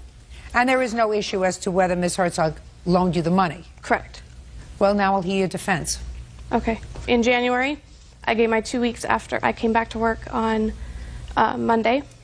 Tuesday night, I had called her and I told her I was going to stay with my sister, and she got angry at me and told me that I had to stay at her house. Well, Was it your usual routine to sleep at her house? Or Yes, I was a live-in nanny, so I stayed at her house. So why were you going to stay at your sister's house? It was, she expected me to hang out with her and spend time with her at night when I was off duty. And I didn't think that I should have to stay at her house when I was paying her rent or spend time with her family if I didn't want to. So what did you do? We got in a big argument, and I told her that if I wanted to stay with my sister, that I could. And she got angry at me and then started accusing me of things with the boys, of not caring for them the way I should, and that I loved my nephew more and all this stuff that wasn't true. And we ended up getting a fight, and on Wednesday I couldn't handle anymore, and so when she was at work, I moved out. When you moved out on Wednesday, how did you intend to repay the $1,000? I was going to make payments from... I gave her 2 weeks' notice, and I was going to be able to get a job within that 2 weeks and pay her back. But 2 days later, she fired me. I tried to get unemployment, and she's fighting me on that. She's trying to do anything she can to ruin my life. How are you supporting yourself? Right now, I finally started to get unemployment from the state. Go ahead. Let me hear what happened between Wednesday and Friday. On Wednesday, I come home, and everything was moved out of the house. And she quit? And she quit. And she had my kids the whole day that she had done this. Fine. She quit. Yes, Did she work for you on Thursday and Friday? Yes. I didn't have anything else I could do at that point. Okay. What did you say to her on Thursday and Friday? I told her that I didn't understand why she would do something like she had done, move out of our home like that, quit. We had done everything to help her. It really hurt. It hurt to help someone so much and not... Did you fire her on Friday? I did not fire her. I rendered her services at that point. I couldn't trust her in my home. So you fired her? You let her go? Tell me what you did. I just came home and I gave her money that she had worked and let her know that at that point on I did not want her watching my children. Well, I would probably do the same thing. If somebody moved out of my house after almost a year working for me without notifying me, moved stuff out during the course of the day when you're supposed to be watching her children, I would probably terminate your services too. In any event, you should have let her quit. She wouldn't have collected unemployment. I'm fighting it. Well, she didn't appear to be a peer hearing last week, so... The truth of the matter is, she quit on Wednesday, and she owes you the money. You took $60 out of... Yes, I did. The first paycheck, the last paycheck you gave her, so she owes you $940. Judgment for the plaintiff in the amount of $940. That's all. Party does may step out for one account in the matter of Burden versus Duncan. Parties have been sworn in, Judge. You may be seated. Folks, have a seat, please. Miss Burden, you were supposed to be married in Las Vegas. And according to your complaint, the defendant was a guest of a member of your wedding party. You were all supposed to be traveling from one place to another by plane. Where were you coming from? We came from Flint, Michigan. And you were going to Las Vegas? Las Vegas. Your complaint alleges that Miss Duncan, while you were waiting for the plane in Michigan, I assume? In Atlanta. That was a layover? Got drunk. And because she was drunk and unruly, your entire wedding party was thrown off the plane. You missed your wedding. All your deposits were lost. You're still not married, all because of her bad behavior. That's true. That's what you allege. Okay, so you hadn't met her before? No. Who was she the guest of? My cousin, Tiara. Is she here today? Yes, she is. That's Tiara. Okay, so tell me the story. I'm listening. We got to Atlanta, and we were going to get on the next plane to get to Las Vegas. AirTran had overbooked each flight 15 to 20 people, so we had to wait for the next flight. That was at 9 o'clock in the morning. The second flight was at 11:25. We're on standby, so we're on a list. Why were you on standby? That's the buddy passes, they're standby tickets. How many buddy passes did you have? I had, for me and my fiance, his uncle and aunt, and my cousin and her two friends. Where did you get them from? Ibrahim, a friend of the family. Ibrahim. That's He's you. here as a witness, too. What's your last name, sir? Abdul Rahim. Mr. Rahim. Where did you get these buddy passes I from? work for the airline. We get 6 buddy passes a year. Once Tiara said that she had a cousin going to get married, I tried to help him out. So I got them from 2 other friends that work for AirTran. So you get 6 per year. How much do you pay for them? They're $50. So it's $350. Yes. Okay. Sit down. Okay. Go ahead. So my fiance's uncle and aunt got on the plane. We had to wait for the 7:45 flight. My cousin Tiara and her friends decided to go drinking in the airport. Me and my fiance slept for a while, and then we woke up about 3. We were looking for them, and They were downstairs at a bar. They had already drank a bar tab of $79, and Heather and her friend left with this guy they met at the bar. They got back about 7, and we just made it up there in time to get on the 7:45 plane. The flight attendant said there was 5 seats left, and there was just 5 of us, but she miscounted. There was only 4 seats. Okay, so there was one person who had to get off. Yeah, but Miss Duncan was hollering and cursing at her, so she made everybody get off the plane. So we all get off the plane, and Heather's still at the bottom of the ramp arguing with this woman. The lady's closing the door. She's trying to open the door, and we're all walking up the ramp, and she's still down there arguing. So my fiance goes down there and tells her, come on, we have to go because the ramp's closed, and you can feel it pulling back. She takes off walking. We meet back up with her at the baggage claim, and she started cursing at the lady in the baggage claim, telling her that she's never been treated like that before, and she flies here and there. But we're on standby. You can't act a fool when you're on standby because you represent the person that gets you the ticket. So after I filled out my claim, I go outside, step outside for a cigarette. She comes running past me saying, stall the police, they're after me, and takes off. I'm sitting there like, what's going on? So I go back in. They got U.S. Homeland Security there, Atlanta police there, the airport police. They're looking for her. She calls my cousin on the phone telling her she's laying in the back of somebody's truck. And that's where it all went from there. So we had to call the reservations in the morning to see if we can get put on the next flight in the morning to go to Vegas. They canceled our tickets because of her actions. We had to purchase new tickets to go home. It was a mess. It was a mess? Yeah, a disaster. Okay. You remember what happened that day? I do. You remember everything that happened that day, Miss Duncan? Yes, ma'am. Were you drunk? We had all been to the bar. We had all I been didn't ask drinking. about anybody else. I only asked about you. Were you drunk? I was not over my limit, no, ma'am. You think you were able to drive a car? No, I would not have drove a car, no, ma'am. Well, then you were drunk. Then you were legally drunk if you would not have driven a car. Did you create a scene on the plane? I did not. Tell me what happened on the plane. Well, we were on standby all day, like she said. That's right. You were on standby all day, and now you're on, and they tell us one person Didn't get that on they the have to get first off. flight. The second flight, 11:30 flight. Get to the 7:45 flight. Well, it's very pertinent to the situation because her fiancé was cleared, got off, which made 5 people that now needed to board the last flight. So there was an extra seat on the 11:30 flight. Yes, ma'am. Is that right? Mm-hmm. But you wanted to travel with your fiancé. Mm-hmm. Well, why didn't somebody else get on that flight? By then, the ramp, they had unlocked the doors, and once you came out of the door, you could not go back in there after they shut and locked them. Should have let him go. Then you wouldn't have had trouble, right? But he came back looking for me. I got it, Miss Burden. All I'm saying is if he had gone to Vegas, you all would have been in Vegas by that night, right? You know, Miss Drunk Out of Her Mind and all the other people who were drinking would have gotten there. Go ahead. So the last flight out, 7:45 flight, 4 seats available. She says 4 of us can stay on the flight. 1 person's going to have to stay. Because of all the confusion, we all were turned off that flight. It came down to the last minute. At the door, she's still saying, we have to go. 4 of you can stay on the plane. 1 of you has to go.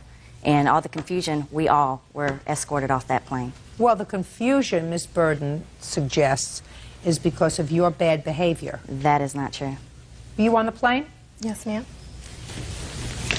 Your last name is? Island. Tell me about her behavior. When we got on the plane, we knew that there was 5 seats where there was supposed to be 5 seats available. The lady tells us that there's only 4 seats available. So when I find out there's 4 seats, I'm like, okay, I'm going to get off, even though I know these are my cousins, the whole reason we're going, but there's 4 people that can go, and I knew that I would be able to get there in the morning. So I was like, I can just get off the plane. Heather grabs me and says, no, don't get off the plane. She's still trying to converse with the lady, and there's only 4 seats available. There was no way that there was going to be another seat, and there was another lady. She was trying to get her bags into the overhead compartment. And we're all trying to help her get the bags. Heather tells me to go sit in the lady's seat. And I'm like, why would I sit in her seat? She already has a seat. You know what I'm saying?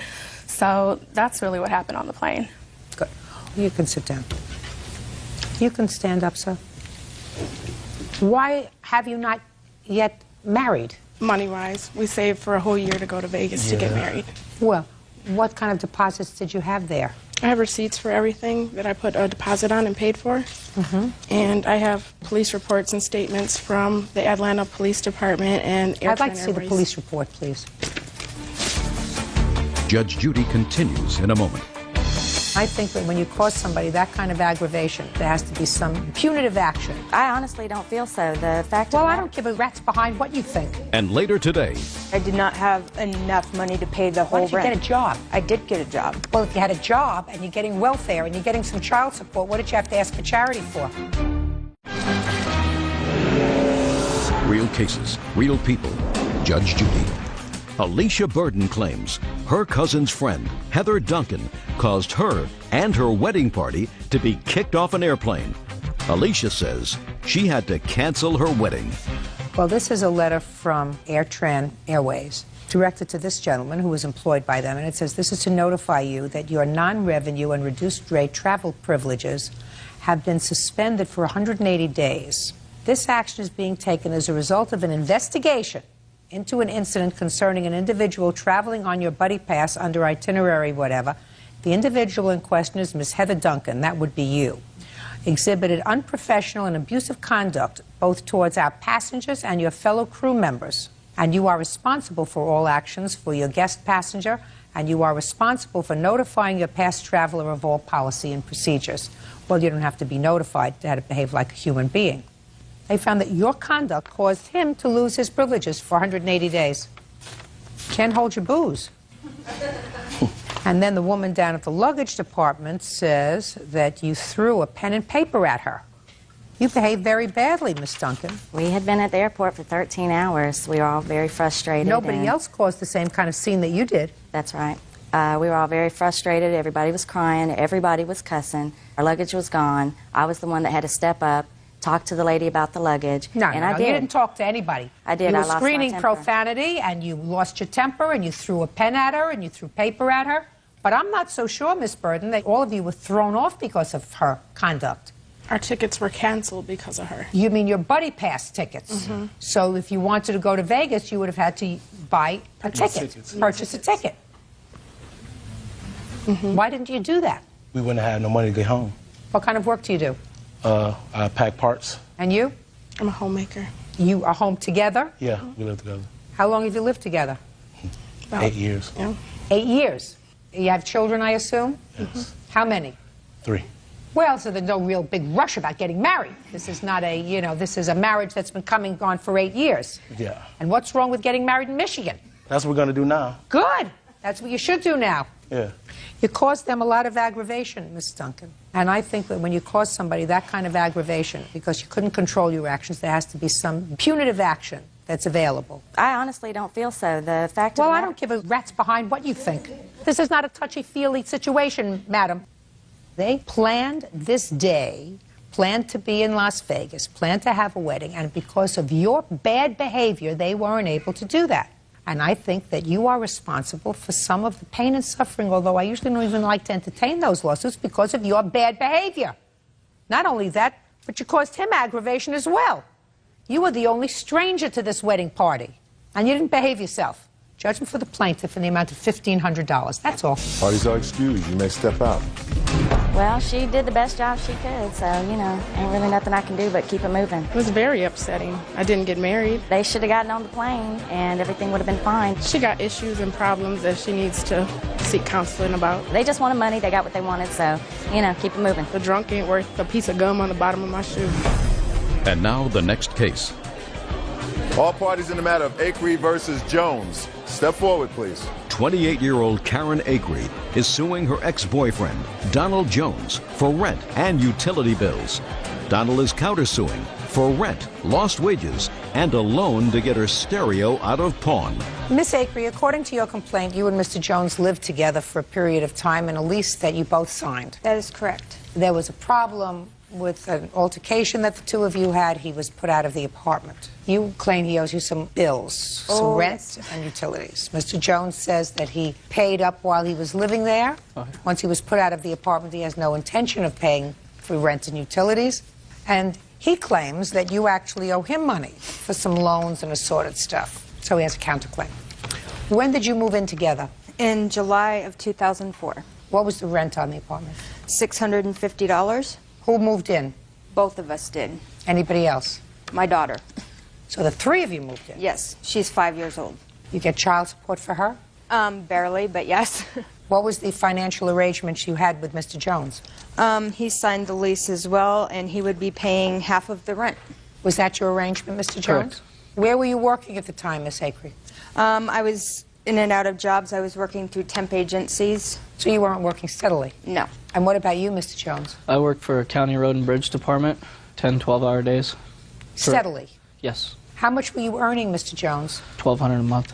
And how did you put your money into the rent? Every 2 weeks I cash my check, and since she was home during the day, she would take care of the bills. I'd just give her money. Is that right? That is not correct, Your Honor. Well, tell me how you were paying your bills if you weren't working full-time. I was paying it through TANF, which is temporary aid for families in need, and that's what I get each month. And then You get I would welfare? get, yes. Well, that's an easier term. Let me ask you this question, Miss Acree. Why in the world would I award you any money from Mr. Jones when the state was paying your rent? Because he did not pay his share like he was supposed to. That's not correct. Okay. What happened in October? October, he got physically violent with me, threw a cell phone at me, bruised me. I had to call 911 because this happened in front of my child. So that was in October? Yes. October what? October 10th. You filed for protective order? Yes. What happened with that protective order? That got dropped. By whom? What do you mean By got me. dropped? You dropped it? Yes. Why? Because of the fact that after he had been in jail, he had to go to domestic violence classes, and we went to court and everything. I figured everything was okay. Did you let him back into the house? I told him he could come back into the house, yes. Did he come back into the house? Yes. In December. For how long? Until I got evicted in February. Did you stay with her in January and February? No, I didn't. I moved out of our apartment on the 10th to my parents' house. And 10th of October? Correct. Were you put out by the police, Mr. Jones? I was arrested there at the apartment. How long did you stay in jail in October? 2 days. Did you move back with Miss Acree? No, ma'am. You did not? No, I live with my parents. And in November, she contacted my parents' church trying to borrow money to pay her rent, in which case my dad was contacted by the church because my name was on the lease as well. Are you asked for some money? From a church, yes, I did. Why? Because of the fact I did not have enough money to pay the whole Why did you rent. get a job? I did get a job. Well, if you had a job and you're getting welfare and you're getting some child support, what did you have to ask for charity for? Because at the time I did not have a steady job, but I So did you didn't after have that. a job. Where are you working now? Now I'm working at a gas station 40 hours a week. When did you start this job? A month ago. And the previous job? I had for a couple months until he got me fired from it. Miss Acree, how long had you been receiving welfare to pay your rent? For about a year. Before you met him? Yes. So it wasn't because of him that you were in this No. financial position? No, I was in school. School to learn what? Accounting. And? And I have a degree. You have a degree in accounting and you're working at a gas station. Yeah, I Something know. doesn't balance out here, Miss Acree. Why don't you get a job with H&R Block instead of getting a job at a gas station? Because I'd rather not work at H&R Block, but that's... You'd rather work at a gas station. So what did you go to school for accounting for? Because I wanted a degree. Okay, let me hear about your counterclaim. Okay, first off, not only did I pay her bills and her rent, she had a car payment that I was helping her out with, cell phone bills also. She worked for a month and a half through the 6 months we were together at that apartment.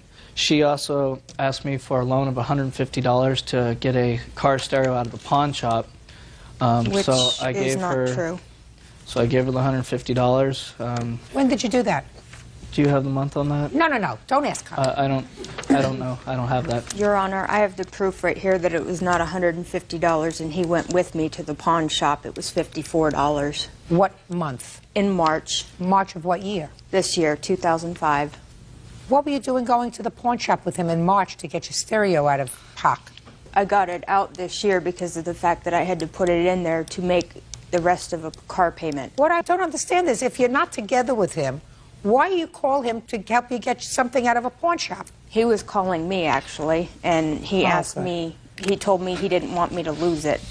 And I said, okay, well, it's $54 to get it out. And he said, okay, let's go get it out. How did you come to go with her to the pawn shop in March? I didn't go through the pawn shop. She asked me to borrow money, as she has multiple times. Then you shouldn't lend her money, Mr. Jones. I'm a slow learner on that one, I guess. Miss Acree, I don't believe he owes you a dime for rent. I believe that he worked. You did not. I believe that he contributed to the household. You did not. Now, if you had had a job all that But time. I did. I worked at Kodak, and I worked... Show me proof that you worked anywhere. Show me proof. You're not entitled to any money, Miss Acree. And Mr. Jones, have you learned your lesson? Yes, ma'am. Very good. Goodbye. Your counterclaim's dismissed. Parties are excused. The next step in the matter of Weaver versus Cooley. Parties have been sworn in, Judge. You may be seated. Young ladies, have seats, please. Oh, my goodness. Do you really want to be here? Yeah. You do? Yeah. You sure? Yeah. Okay. Mr. and Mrs. Weaver, this is your complaint. Your daughter and the defendant's daughter are friends, and you were taking a trip to Hawaii. According to your complaint, you invited Mr. Cooley's daughter to accompany your family on the trip. And the arrangement was that if she were going to go with you, her mother and father, who are divorced, were going to split the cost of her basic trip. Yes, Your Honor. Is that right? That's correct. And it is your claim that Mr. Cooley, who is her father, did not pay for his half of her trip. Yes. Mr. Cooley said that he never had a contract with you, right? That's correct. That he was sort of presented with a fait accompli, that he fell on some hard financial times, otherwise he certainly would have wanted his daughter to have this experience, which she, by the way, did have. She did go with you. His defense is that he never had a contract with you. When were you planning this trip? February of 2004 is when we first contacted them about planning the trip.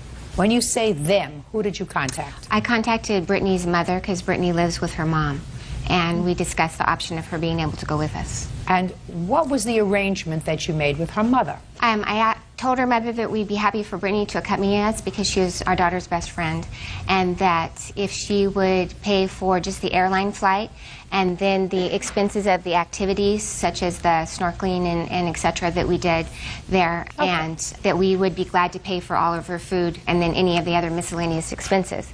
And then her mother said that she would have to contact Brittany's father to see if he'd pay for half and let us know. Then she called us and said that she'd spoke with her ex-husband, and he agreed. Did you speak with him? We spoke with him 30 days before the trip. He came over to our house. Not that day, not that time. When did you go on the trip? December. So practically a year later. Correct. And it wasn't until November that you say that you contacted Mr. Cooley. Is that right? Yes, because we were unable to get a hold of him. Had you purchased the tickets already? Yes, ma'am. So you purchased the non-refundable tickets based upon the conversation you had with Brittany's mother. Correct. Now, you understand that up until this time you had no contract with Mr. Cooley. Do you understand that? No, ma'am.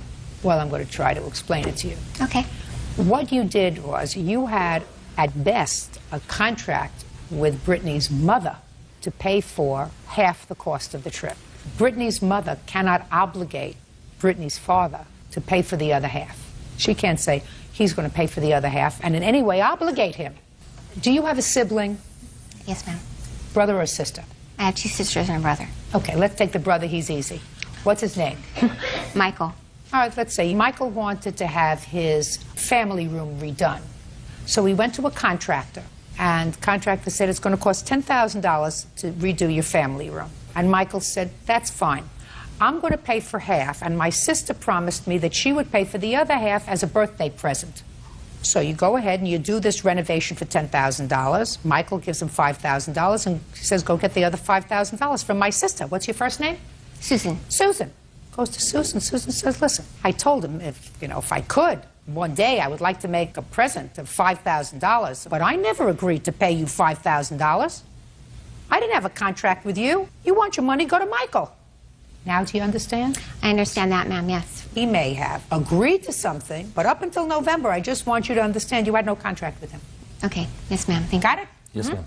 So tell me what happened in November. Well, my husband spoke with him. I don't know if you want to talk to him as far as that. I sure do. Okay. He's the only one I can speak to if he spoke to him. I talked to Mr. Cooley about the expenses that we had occurred already, purchasing the non-refundable tickets, and that she would need $300 to $400 to pay for the incidental expenses that she would occur as far as the snorkeling, the luau, and that kind of stuff that she would need over there. And he agreed at that time that... What did he say? Not he agreed. What did he say? He said the trip sounded good, that it was a one-in-a-lifetime trip for her, that it was something that they had never, ever planned for her to do, and that he would pay his half. He said he would pay his half? His half. And are those the words he used? To the best of my recollection, yes, Your Honor. Did he give you any money? No, ma'am. So when was he supposed to pay you? He indicated that he had had some problems health-wise, and at the time he was unable to give us any money. And we told him when he got back on his feet, whenever he could pay us monthly payments or whatever have you. But basically, he had us over a barrel. We had to take Brittany. We weren't going to disappoint her and not take her. Now it's your turn. Well, first of all, I didn't go to their house at all. My conversation with Mr. Weaver was over the phone, and that was only because in August I went on disability, and I was informing him that I was not going to be able to pay, and he had said, quote unquote, well, give me what you can, and if you can't give me anything, then that's fine, your daughter's going to go anyway. So I mentioned to my daughter that I wasn't going to be able to pay for her trip, and she was going to have to ask her mother to pay for it in its entirety. Okay. Something that you said to me, Mr. Cooley, however, has an interesting ring to it. You said that you called the Weavers because your financial circumstances changed. You wanted to let them know that you could no longer pay your half. Is that right? That's true. Well, that suggests to me, sir, that you had originally told your ex-wife that you would pay for half when she originally called you in February of 2004. Are you following what I'm saying Yes, to you? Am I correct, Mr. Cooley, that you originally told your ex-wife that you would pay for half of the expenses? That is correct. But in February of 2004, I was under the impression that I was only going to help her out on her airfare. Fine. Let's say that's what you were told, that you were going to pay for half the airfare. Not help her out, half, because the words that you used to me were half, right? Right. Now, the airfare was how much? The exact price was $729.43. So is what you're telling me now, Mr. Cooley, that what your understanding was that you were going to pay for half the airfare, and that's what you agreed to with your former wife? Don't think of what I'm going to say after that, Mr. Cooley. Believe me, you're never going to be able to leapfrog over my mind. Judge Judy continues in a moment. You're dealing with children. She could just as easily go to her father and say, listen, I want to go on this trip. It's $200 to go. It turns out that it's $2,000. What am I going to do, put her in jail? And later today, You claimed that he made over $2,000 in sex calls, probably many of whom are guys talking and making out that they're women. real cases, real people. Judge Judy. Susan and Lloyd Weaver say the father of their daughter's former best friend, Mark Cooley, owes for a Hawaiian vacation. Now, is that what you agreed to with your former wife, to pay for half the airfare? Right. Well, to be honest with you, my correspondence with my wife, because we don't speak, has been through my daughter. Is that what you promised your daughter? Correct. And your daughter, I assume, conveyed that to her mother? Yeah. Brittany, what did you tell your mother? Well, I told my mom that I was going on the trip and how much it was. How much did you tell her it was? I told her that as far as what I knew, it was $350 that she was supposed to pay. And you told your father the same thing? That he was supposed to pay $350 also. And he agreed to that? Yes. Good. Now you can sit down. Okay, Mr. Cooley, let us assume everything that you say is correct, that you were going to pay for half the airfare. Why didn't you pay him?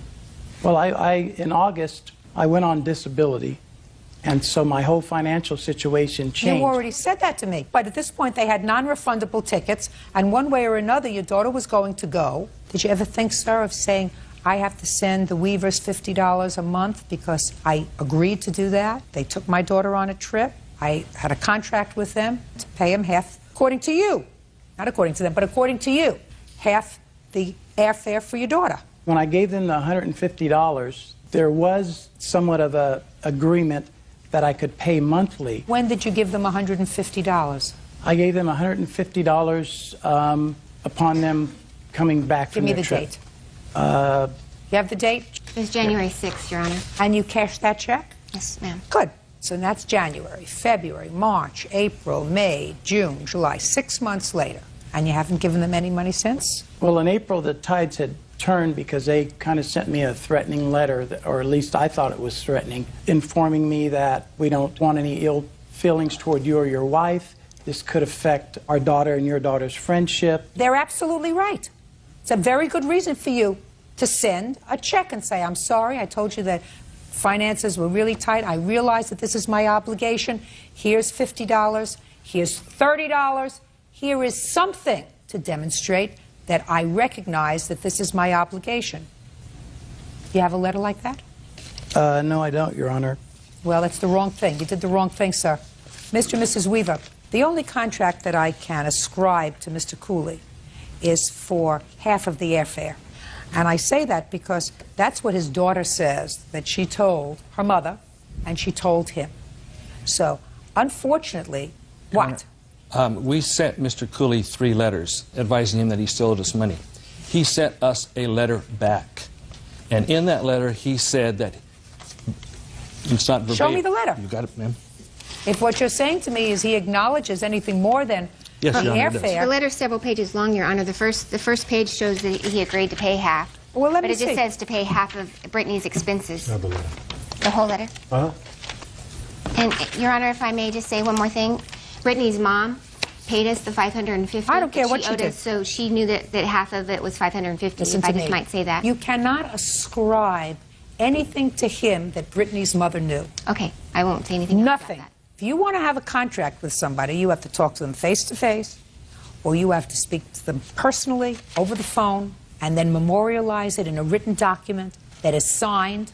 Then it's a contract that you have between 2 people. If you're dealing with children, she could just as easily go to her father and say, listen, I want to be able to go on this trip. It's $200 to go. Will you pay for $200? And he says, sure, I'll pay for $200. And it turns out that it's $2,000. You've already booked the ticket, so you're out $2,000. What am I going to do, put her in jail? Of course not. That's why you don't deal with children when you're making a contract with... Yes, ma'am. Okay, Mr. Cooley, listen to me. This is all wrong, sir. You say to them, I agreed to pay one half of my daughter's expenses. And if I believe what you say it was based on me being employed. Well, that's not true. That's not true, sir. Your agreeing to pay for half of her airfare was not based upon your being employed, because you didn't have that conversation with your daughter. When you said to your daughter, I'll pay for half of your airfare, you didn't say to her, on condition that I'm still working, right? Right. Okay. I had no control over my going on disability, which cut my salary in third. So what? What's that their problem? That's your problem, not theirs. What's the nature of your disability? Stress. And you came here? I can see from this rambling letter that you are stressed, Mr. Cooley, so I won't proceed any further. You owe these people an additional $214, and that's giving you every possible benefit of the doubt, sir, that the only thing you agreed to was to pay for one half of her airfare. I mean, I think that if you wanted to be a good guy, you would say to them, listen, I don't want you to be out any money, and I don't want our daughters who were good friends to be estranged, so I'm going to make it my business to see to it that you get the extra $50 a month until it's all paid off. But from a legal perspective, I can't do that. I can, however, find that you agreed to pay for half the airfare. You have already given them $150, leaving a balance of $214. Judgment for the plaintiff. That's all. Parties are excused. You may step out. I don't know if it was a once-in-a-lifetime trip. It's not like she's not going to be able to go anywhere else. Brittany's dad has a problem with this now, and so she's not really able to come over to our house. We don't really hang out that much anymore. I think she'd be over a lot more this summer if this wasn't going on. We'll still be friends. I hope that would happen. And now the next case. All parties in the matter, Fleischer versus McWhorter. Step forward, please. Harriet Fleischer is suing her former tenant, Robert McWhorter, for rent and for running up her phone bill with sex calls. Miss Fleischer, do you live in a private house or an apartment? Private house. How long have you lived there? 18.5 years. Who do you live with? Currently I have one tenant. What kind of work do you do, Miss Fleischer? I'm a computer consultant. How long have you been doing that kind of work? Far too long. 9.5, 10 years. This is your complaint.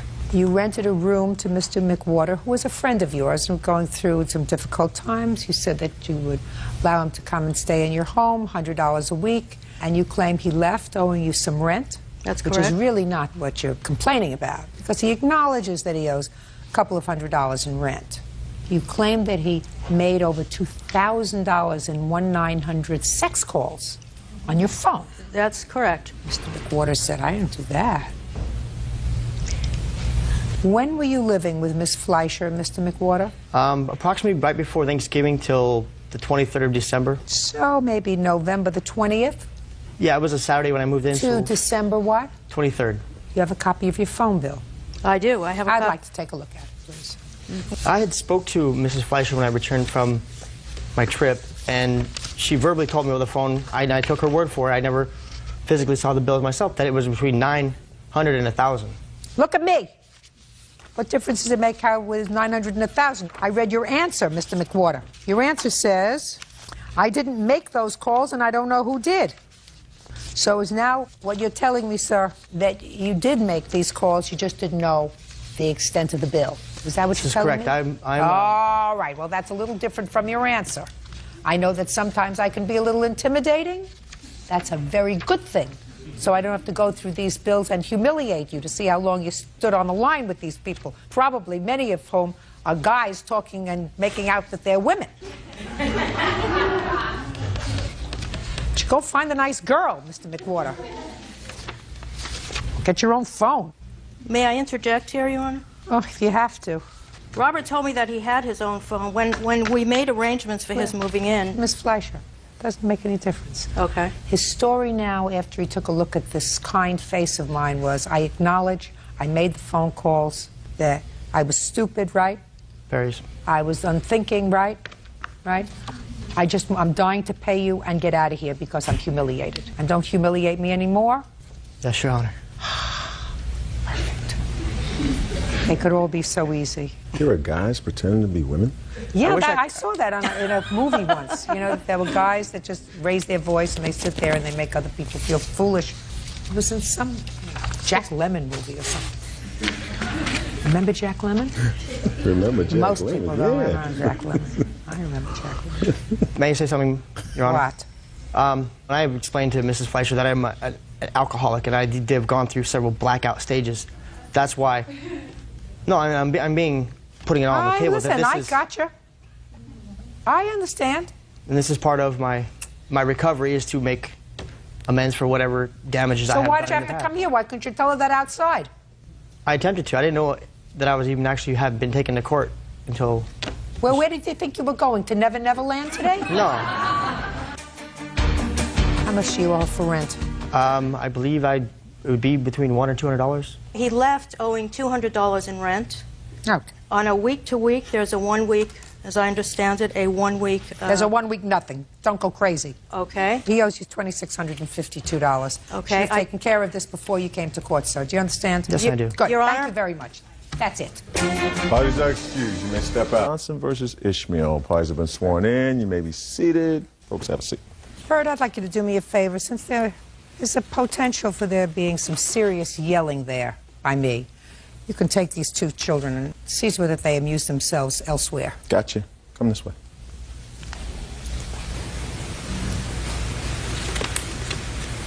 Miss Johnson, according to the complaint that I've read, you rented a house. An apartment unit.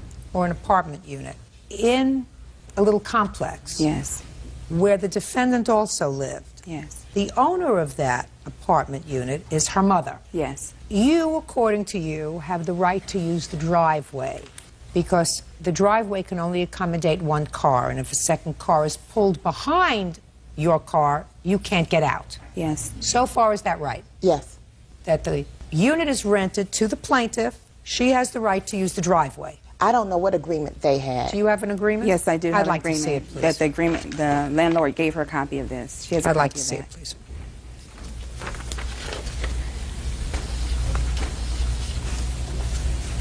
So this is an agreement by your mother, who's the owner of the property. Correct. The owner of the property gives exclusive use of the driveway to Miss Johnson. I have no knowledge of that agreement. I don't believe you.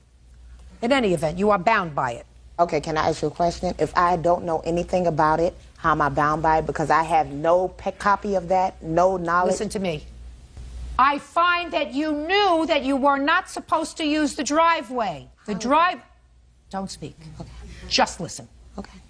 I find that because even in your answer to her complaint, you say, I only left my car there for a minute while I was dropping off groceries. So you knew very well, because unless you don't speak to your mother. Correct. And if you didn't speak to your mother, she wouldn't let you live there. So I find that you knew exactly what is contained in this letter of agreement. You can say no from today till tomorrow. My job is to figure out who's telling the truth. And you don't want me to label you a liar before we even start, right? Right. But good. So I suggest you keep your mouth shut until I get to you. No problem. Were those your children? Correct. Which is why I put them out. According to your complaint, there have been ongoing problems with the defendant with regard to parking behind your car. Yes. When did they start? It started in April of this year. What happened this year that made this problem occur? Well, when the contract was originally written in December, Adrian at the time was not included nor excluded, because at the time she lived in the front house. She didn't have a car at the time, but when she had a car years ago, she parked her car in front of the house. So April 2005, she pulled her car up behind me and blocked me, and I have pictures. When did she get a car? I didn't even know that was her car. When I called her mother and said I'm blocked in, and she asked me to describe the car, she said, oh, that's Adrian's car. So I saw that same car parked on the curb, like in the street. I thought it was abandoned because it doesn't have a license plate on it, and there's no VIN number. I see the pictures. So I had no idea that that was even her car. Her mother had to tell me it was her car, so I don't know. This is a picture of her car. Prior to that, there had been no difficulty because she did, according to you, either didn't have a car, or if she did, it was parked in the front of the house. That's correct. At the time, okay. We were just not on speaking terms. But there were no problems with her parking the car back there because she always parked in the front. Any reason why you weren't on speaking terms with her? We've never gotten along since childhood, and so you know each other for a long time. Exactly. Our personalities are just very different. You know, we keep very different friends, and her ways have made me decide that she's not a person that I want to even hang around with.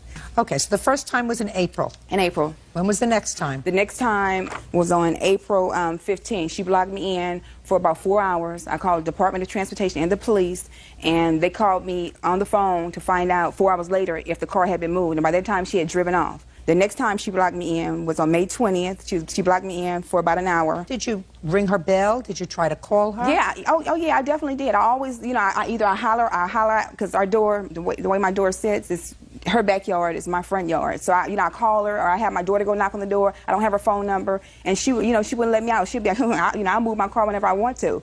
So on the 29th, when she blocked me in, her mother was out of town, and I was getting ready to go to work. She pulled up behind me, blocked me in. So I said, Adrian, you need to move your car. I have to go to work. I'll move whenever I want to move.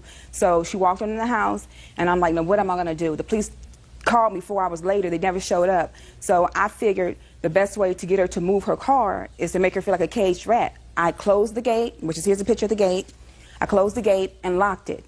Immediately, she came running outside. Instead of coming to my door and saying, I'm ready to move my car now, she bagged up and rammed the gate and ran it down. I called her mother and said, Annie, I called the police. They came within 30 minutes. I said, Annie Mae, Adrian ran your gate down because I locked her in because she would not move her car so I can go to work. And they came out. Here's the police report and made an incident. Can I see it, please?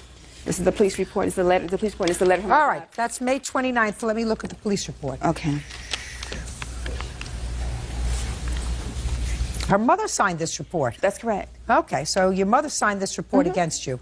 Yeah, because she said I couldn't make the report. Oh, okay. Go ahead. So after that, on June 6th, I was coming home from work, 7:30 in the morning, hear a car pull up, and I was like, oh my gosh, it's Adrian. I have to leave out here in an hour to go to my exercise class. So I hollered out the window, you better move your MF car.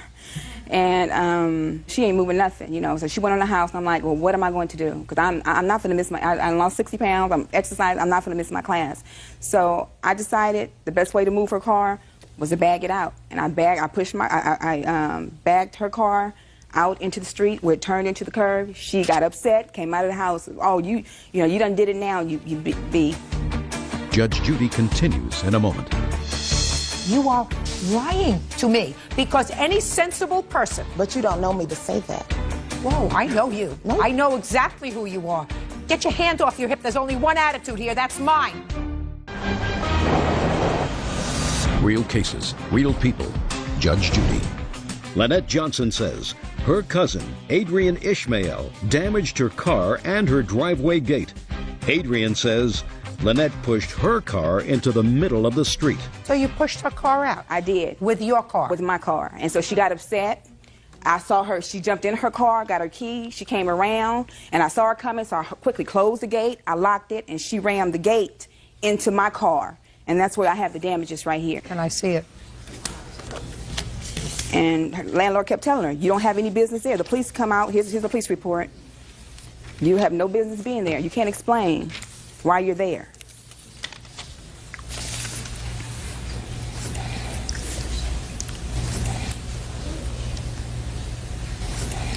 Okay, now I'll hear you.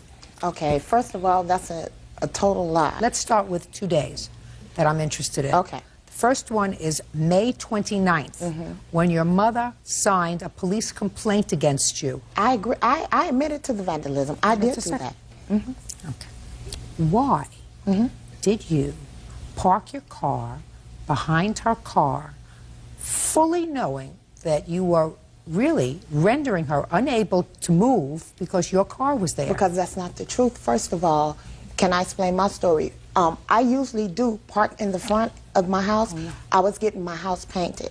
The painters messed up my front door. I couldn't gain access to my house through the front anymore. So I had to go through the back door to gain access to the house. That's the only reason I was parking in the driveway. Just a second. Let me understand this, Miss Ishmael. Because the painters were working on your house and you had to use the back door, you couldn't park in the front and walk to the back. You had to drive. I'm speaking. You had to drive your car there. How far is it from the front door to the back door? But that day was right before a holiday, and I had bought a lot of groceries. I mean, a whole lot, because I was having a barbecue the next day. And the only thing I was parking in the driveway for was to unload the groceries into the house. And that was the day I rammed the gate. And Lynette is not being... Just a second.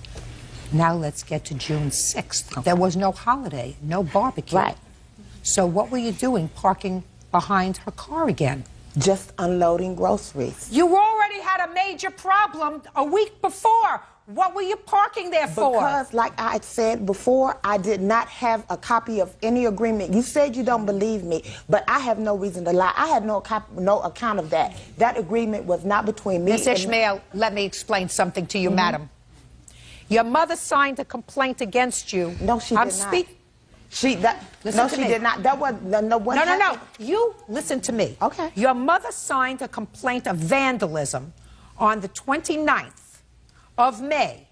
And what you're asking me to believe is you had no communication with your mother. Correct. Correct. That's the truth. Listen to me. I don't believe you. You are lying to me because any sensible person... But you don't know me to say that. Whoa, I know you. No. I know exactly who you are. You are somebody who is a passive, aggressive person. That's not true. That's not true. You don't know me to say Fortunately, madam, I went to college. I went to law school. I passed the bar. I was appointed a judge 3 times. That's great. So I'm the only one that gets to make the decisions. When you're sitting here, you can make the decision. So I decided that when common sense suggests to me that somebody is lying, I'm willing to go with common sense. And common sense indicates to me that when you're living in a house and you know that only one car can gain egress or ingress from one space, and you choose time after time after time to block this lady's car in, that you have a passive, aggressive personality. But and if you are, I'm speaking. Okay. And if you are living at a premises that's owned by your mother, who happens to have your last name, and your mother is privy to an agreement between this lady and other tenants, that unless you and your mother, you're living on Saturn and your mother is living on Pluto, then your mother said to you, don't park in the driveway. Not to unload groceries, not to unload your kids, not to unload your temper, not to unload your temper. She didn't say I that. don't believe you. Can I see the estimates now? That's why I'm saying you're not giving me a right to prove my case. That's not fair. This is not fair. Life, madam, I want you to understand something. Life sometimes is not fair. Go ahead. She parked my car in the middle of the street and endangering the lives You're of absolutely right. She had no right to push your car into the street. Now I want you to show me what damage was caused to your car as a result of being pushed into the streets and the estimates for its repair. There was no damage because I got my car out the middle of the street. Right. There was no damage. I'm not claiming damage. All I'm saying is that what she's accusing me of is not true because you have not given me a chance to state my case. You have not given me the equal time to... Listen to me, madam. My time is more valuable than your baloney. What you did time after time was to block this lady's car in, and I can imagine the frustration. Everybody who drives a car who's been in a situation where they've parked a car and somebody blocks them in and says, I'm just going in for a pack of cigarettes, I'm just going in to pick up a quart of milk, I'll be out. And they say, come on, could you move your car? Get your hand off your hip. There's only one attitude here. That's mine. I don't have an attitude. So I'm saying that because my back is hurting, ma'am. Well, that's too bad. Try to keep your back in check until this case is over. That's good. Very good. And maybe it hurt from carrying all those groceries. Listen to me. Everybody who's driven a car knows what it's like when somebody behaves disrespectfully with no clue as to other people's time. That's you. Maybe if you had some more to do, you would think about other... True. Who do you work for? I'm a chef at a fish market. How many days? I'm speaking. How many days a week do you work? I work 6 days a week. Did you file tax returns this year? Yes, I did. How much did you earn on your tax returns that you filed in April? $14,000. You know, you're making it up as you're going along. Okay. Judgment for the plaintiff, the amount of $827. That's all. That's to fix your car. That's Judy. That's it. What about the days when That's it. Parties are excused. You may step out. Misery Love Company, and she's very upset that she couldn't pull me into the sandbox. This didn't just start. Since she was a child, she's been crazy. She's a jealous, envious person. You tried living in front of a psycho. Anthony Perkins, watch out. It's a new psycho in town. I'm very happy. Thank you, Judge Judy. And now the next case. All parties in the matter of Childress versus Reese. Step forward. 26-year-old Ciara Childress is suing her ex-boyfriend, Casey Reese, for kicking her car. Casey claims Ciara punched him in the mouth. Miss Childress, Mr. Reese and you have a child together, but you are no longer in a relationship. According to your complaint, Mr. Reese vandalized your car by kicking it. Mr. Reese does not deny that he kicked your car, and he said he kicked your car instead of kicking you. Close. Exactly. So, when did this incident occur? It was on May 2nd. Where? In front of his, he has 2 other kids. It was in front of his kid's mother's house. So you went there? Yes. Had you told him you were coming? Yes. When?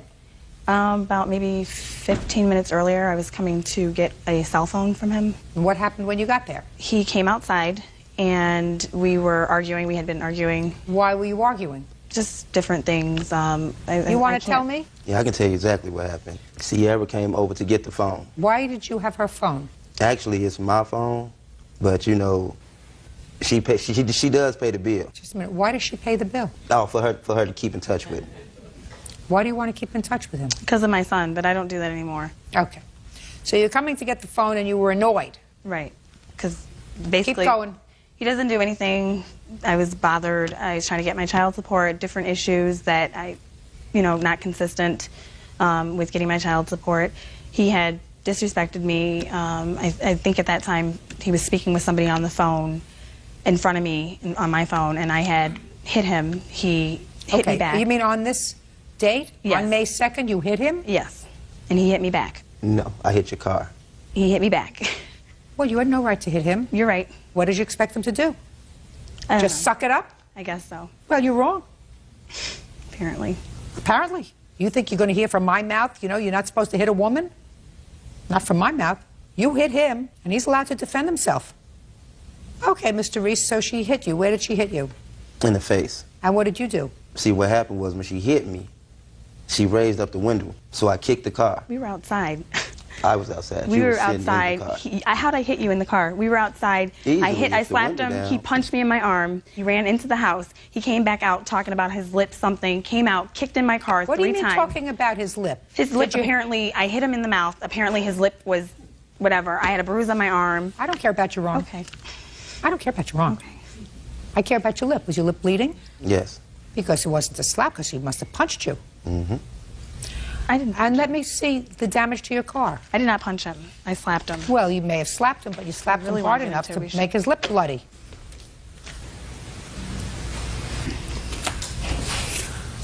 That's a good one. Yeah. Where were you when he kicked the car? I was inside my vehicle calling the police. Why were you calling the police if you assaulted him? He punched me back. Does that make 2 wrongs make a right? He punched me back and kicked in my vehicle. But this makes me feel better. You have no right to put your hands on somebody else. And if by putting your hands on Mr. Reese, his reaction was to kick your car, which is really what you're saying, right? After he punched me. And I'm telling you, A, I don't believe he punched you, and B, if he did, you took a picture of your car, not your bruised arm. So evidently this was more important to you than your bruised arm. Actually, it wasn't, because I went and got a restraining order the next day against him, so it couldn't have been. Well, I want to tell you something. I wouldn't have given you a restraining order. Related. If I were the judge sitting there, I wouldn't have given you a restraining order. I would have showed you the door. You started it. You started it. You started the problem. First, you wanted to control him by giving him a cell phone so you could keep in touch with him over your son, which is a lot of baloney. And second, you put your hands on him because you went over there, and you went over there annoyed. You went over there looking for a fight. You got a fight, and you ended up with a dented car. Pay for it. Your case is dismissed. That's all. Parties are excused. You may step out. 494 on the calendar in the matter of Price versus Alvarez. Thank you. You're welcome, Judge. Parties have been sworn in. You may be seated. You folks have a seat. All right, each one of you has allegations against the other, multiple ones, so I'm going to try to simplify this as best I can. Mr. Price, you rented an apartment to Miss Alvarez. That's correct, Your Honor. Ultimately had her evicted, according to her, had her evicted. It is your claim that she owes you money. Yes. She owes you money for rent because she gave you a rent check that she ultimately stopped payment on. Correct. That she owes you for damage done to the apartment, which was additional damage that her security deposit did not cover. Correct. And attorney's fees that you spent to get a 30-day notice to quit the premises. Correct. Ms. Alvarez has a counterclaim. She says that you wrongfully evicted her, that she only stayed for a few days the beginning of November, which is why she didn't pay November's rent. And she's counterclaiming, in addition, for the return of her security deposit and for the illegal eviction. So, when did she move in? Your Honor, Anna Alvarez moved in on 6/3/07. Did she sign a lease? Yes, she did, Your Honor. Do you have a copy of that lease? I do, Your Honor. I'd like to see it.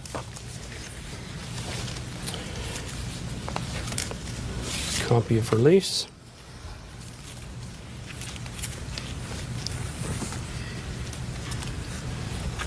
It was a one-year lease, Your Honor. All right, so this lease was for Anna, Vanessa, and Alex Alvarez. Yes. Who is that? That's your husband? No, my daughter Vanessa and my daughter Alex. Okay, Anna, Vanessa, and Alex Alvarez. That's all. Just the three of you? Yes. $1,400 a month rent and a $1,000 security deposit. The term of the lease was 1 year. Fine. When did you serve Miss Alvarez with a notice to quit the premises? I served Mrs. Alvarez, that would be 9/25/07. That was just a few months into the lease. 4 months into the lease, I was receiving complaints from both neighbors on each side. That's hearsay, sir. Did you go to housing court to have her evicted? No, I did not, Your Honor. What is the procedure in this jurisdiction? You serve her a 30-day notice to leave the premises. It wasn't a 30-day, it was a 3-day notice, Your Honor. 3-day? 3-day. When? The date that Max said, I can't remember right now. When did you serve her with a 3-day? On the 25th. Of what? Of September. My lawyer served her a performer quit notice is what it was. She had Can a I choice. see that? Yes, Your Honor, you may. I'd like to see it. That was a performer quit notice.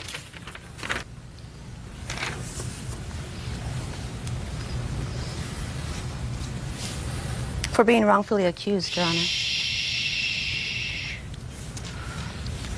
So you understood, Miss Alvarez, that if you didn't leave the premises, he was going to start eviction proceedings against you. Yes. You understood that? I did understand. Fine. So that you didn't have her evicted, but you notified her September 25th that if she didn't leave within 3 days, you would, in all probability, initiate eviction proceedings against her, which you never did.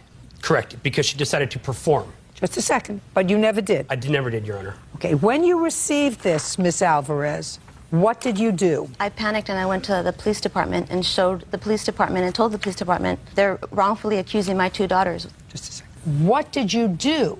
You have the following options. You can either choose to leave, or you can say, bring on eviction proceedings, we'll go to court, and we'll appear before the judge. You present your case, I'll present my case, and then the judge will determine whether or not I'm to be evicted. You understood that, Ms. Alvarez? Yes, I think so, yes. Okay.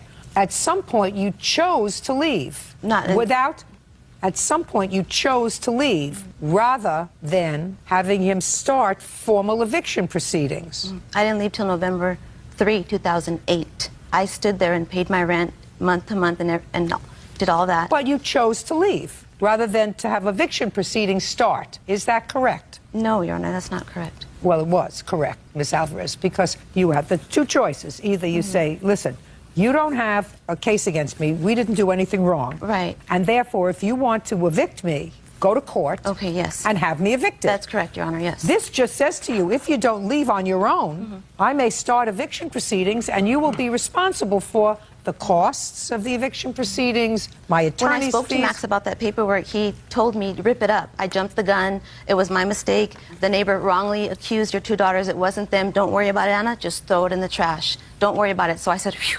Okay, I'm relieved. Did you have that fine. conversation with her? I did not, Your Honor. Yes, he did, Your Honor. Then why did you move? I didn't move November of 25th, 2007. When did you move? November 3rd, 2008. Oh, you left November 2008. Of 8. A year later? Yes, because he told me to rip it up. Shh. So now you ripped it up. Right. And we went on. Let's say, and he didn't pursue the matter. Nothing, not at all. Okay, now I therefore understand. took my Just daughter a second. to his neighbor. Just a second. You moved out November 3rd, 2008, and never signed another lease, correct? So that you were now living as a month-to-month tenant. Yes. Am I correct, Mr. Price? Amendment to the lease. Shh. You never signed another lease, correct? Ms. Alvarez? No. After this, you never signed another lease, so now you're living as a month-to-month tenant. Yes, that's correct, yes. And you chose to leave on November 3rd, 2008. Why? I didn't want to leave, but Max was constantly, 5 days out of the week there. Just there. He would come by to water for 5 minutes. He would come by to just walk and stand and move trash cans from one spot to another spot. I had a patio furniture outside. He would fold up my chairs and put them away the way he liked them. I wear construction boots to work. I like to sit on my patio chairs when I get off of work. You weren't happy No, he was just constantly there, like he lived there. Okay. Like he was there. Fine. He was constantly there at his 5 place. days out Fine. of the week. You moved. You moved. Where did you move to? I moved up the street. In the next city over. Up the street, the next city over? How? In Azusa.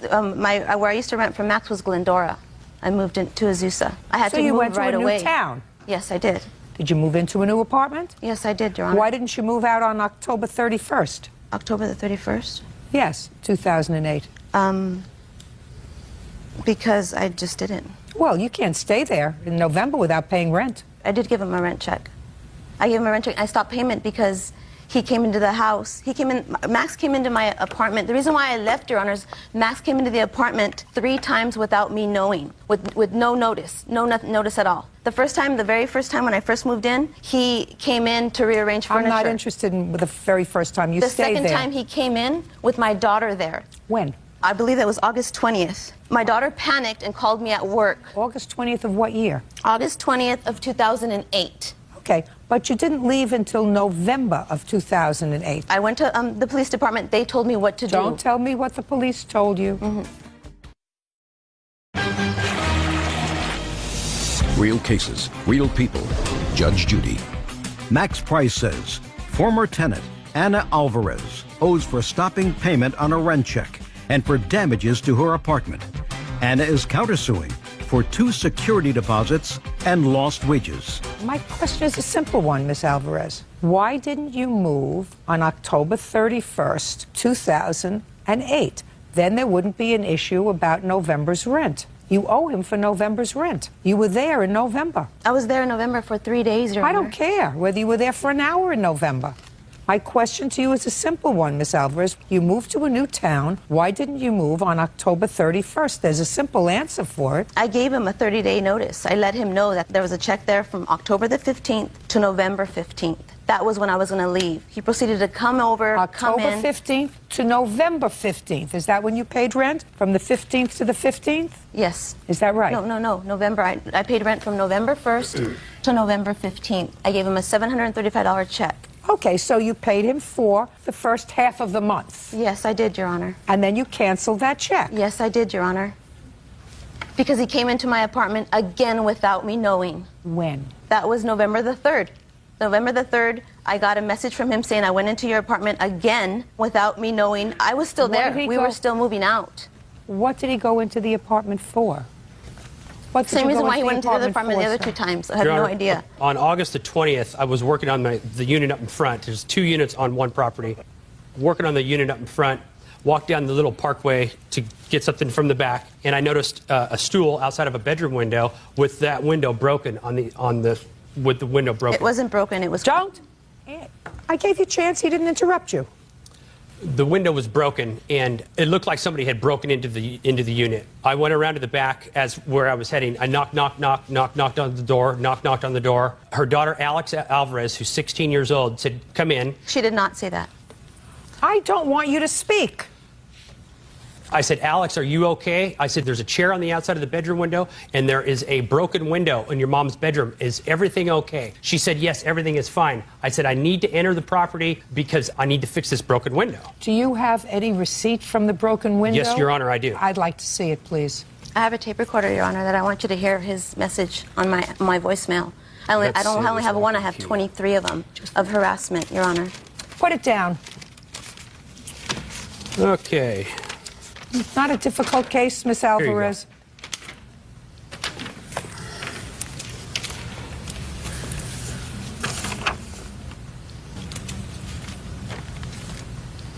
What was the address of this house, Miss Alvarez? 739 in Glendora. Well, why would he fix a window if it wasn't broken? It wasn't broken. It was the place is old. I don't know how old it is, 1951 or 19 something, but it was stuck. It was closed. So when I went to open it for the first time, I had one window open and the other one closed. I tried to palm it up to make it go up, and it lightning bolt cracked, and that's what he's talking about.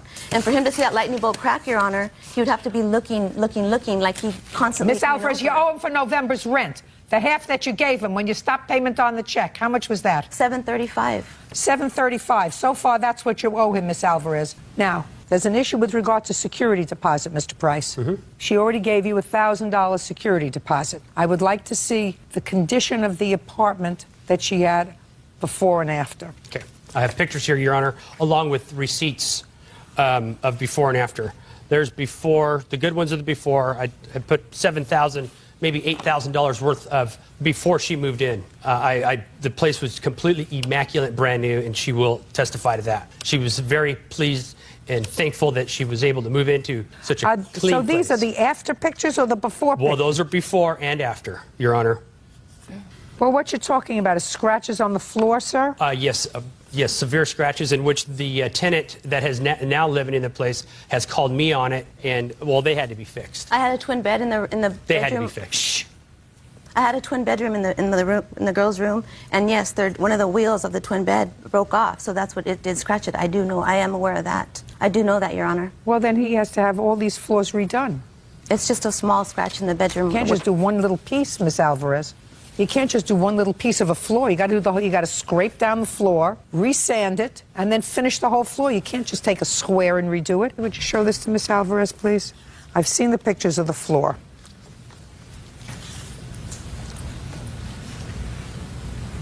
What is this? This is the front. What is this? This is the front door. I don't know where. It looks like a door to me. This can't be the front door, because the front door didn't have it. I have my pictures also. I'd like to see them. I don't know what door. I don't know where that's from, Your Honor. Okay. My pictures aren't that good. You took these pictures, Miss Alvarez, when you moved out? Yes, I did, Your Honor. It doesn't look terrible. How much is it going to cost you to fix the floor, Mr. Price? I have a receipt here, Your Honor. It cost me $980 to have them redone. That's the living room and 2 bedrooms.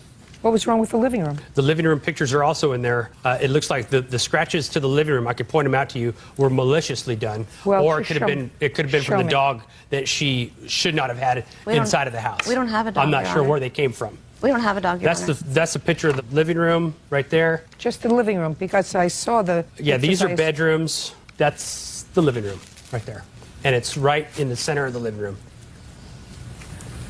And you are absolutely correct. I tried to ask my hardwood floor guy if we could just kind of patch this up, and he said absolutely not. So this is the living room? That is the living room, and the other ones are the bedrooms. Okay, so it cost you $980 to That's take care correct. of the floors. What else? Well, you got the laundry room. You have pictures of the laundry room, damage to the walls. That had to be fixed. That was part of them. The laundry room. The place had to be repainted, and the Good. walls had to be cleaned That's before okay. they So were just painted. do it. That's which you're is the landlord. You do that. typical wear and tear. That's the that you screens. take care of. Here are some the screens from the daughters sneaking in and out of the property at nighttime. My daughters don't sneak in and out of the property at night. The screens were bent. No, There's that. my daughters don't do Mr. that. Price, hey, shh. Mr. Price. Yes, ma'am. You've got Your your Honor. $1,000 security deposit? I'm sorry? You had her $1,000 I did, Your security Honor. deposit? Good. That took care of the floors, and you totally have new floors. Okay, yes, I You're do. also entitled to $735. You are entitled to that. You are entitled to rent. Your Honor, I had to leave. I assume that if I had to leave because he came into my apartment with my 16-year-old daughter. Listen to me. Miss Alvarez, you should not have canceled your check. Do you understand? If you had not canceled your check, once you gave it to him, we would not be here today. Because Mr. Price, I assume, has better things to do than to come to court. You irritated him by writing out a check and then canceling it. And you didn't move out until after November 1st. So he's entitled not only to a half a month's rent, he's entitled to a full month's rent. And you damaged the floor. I don't care about the painting. I don't care about anything else. Normal wear and tear, maybe a little bit more. But he spent $1,000 to sand the floors because of damage that was done to the floors. So you lost your security deposit. But we wouldn't be standing here today if you moved out of the apartment on October 31st. I had to leave, Your Honor. I had to. I had to. Listen, Miss Alvarez, to me, you're not a victim, madam. I know that you're putting on your victim face to me, but you're not a victim. You had the opportunity to leave on October 31st. You told him you were going to leave. You gave him notice that you were going to leave, and you were going to leave in October. Instead, you stayed till November. And if you paid him for the first 2 weeks in November and decided that for one reason or another your new apartment wasn't ready, you couldn't move when you thought you were going to move, the other tenants didn't move out of the new place, so you needed an extra few days, what date did you move into your new apartment? October the 15th I moved in. I paid extra so I can have both to get my stuff out. So you had a place that you could stay and live on October 15th? Yes, I believe it was October. It was both. So you gave him money so that you could move slowly, paint, decorate, do whatever you had to do. No, that's not true. Well, then what did you pay him rent for from November 1st till November 15th, Miss Alvarez? Because I was You said gonna you be there gave for him a 2 check. weeks. And the check was from November 1st to November 15th, $735, and then you canceled it. I canceled it because he came into the place where I don't was want to still hear that at. again. I'm not interested. I don't care.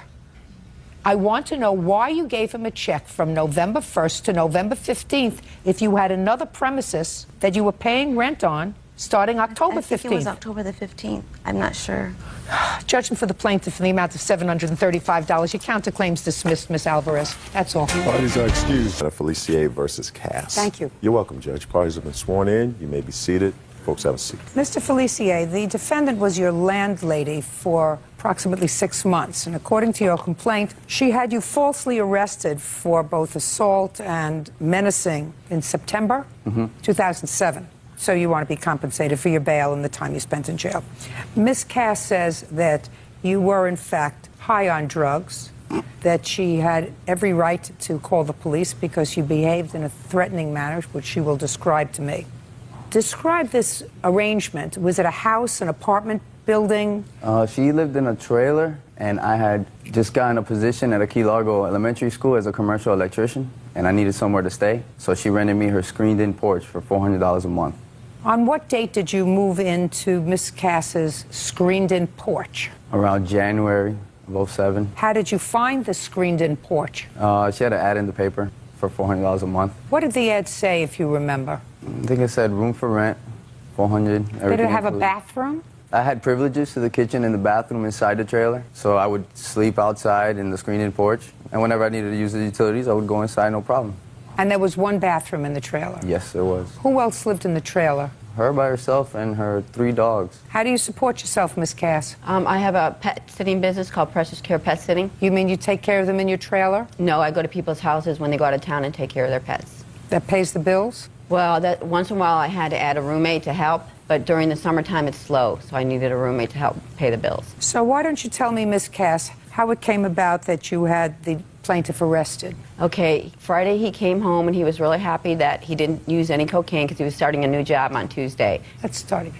Friday was what date? It was the Labor Day weekend, the Friday of Labor Day weekend. I'm thinking September 1st. Of 07? Yes, ma'am. He came home and told you? He didn't use cocaine. He was at a party and he was all excited because he was supposed to start a new job on Tuesday. He was unemployed. On Saturday, I woke up, he was gone. I didn't really keep track of where he was coming and going, and I get a call at 10 o'clock at night. He's all jacked up, stating that he found a real house, and he was really excited that he was moving out and not to be mad at him, that he'd be by later to get his things. Had he ever used drugs when he lived in your house? Not that I was aware of, Your Honor. Okay. Did he come by that day? Yes, ma'am. He came by at 3 o'clock in the morning. He was all wild-eyed and all hyper, and he kept saying, "Don't be mad at me, Mommy. Don't be mad at me, Mommy." But I got a real house with a bathroom, and he was all excited. And I said, "No problem. I don't mind." And I asked if he did use drugs, and he admitted it. And I also have it in the deposition that he took that he admitted it. And in the what deposition, this case was originally a civil case. So 3 months ago, he took a deposition and admitted that he did admit to me that he did cocaine. I'd like to see it. Yes, ma'am. And I also have his police report, his background, that he's been arrested for cocaine and trespassing I'd charges. like to see the deposition first.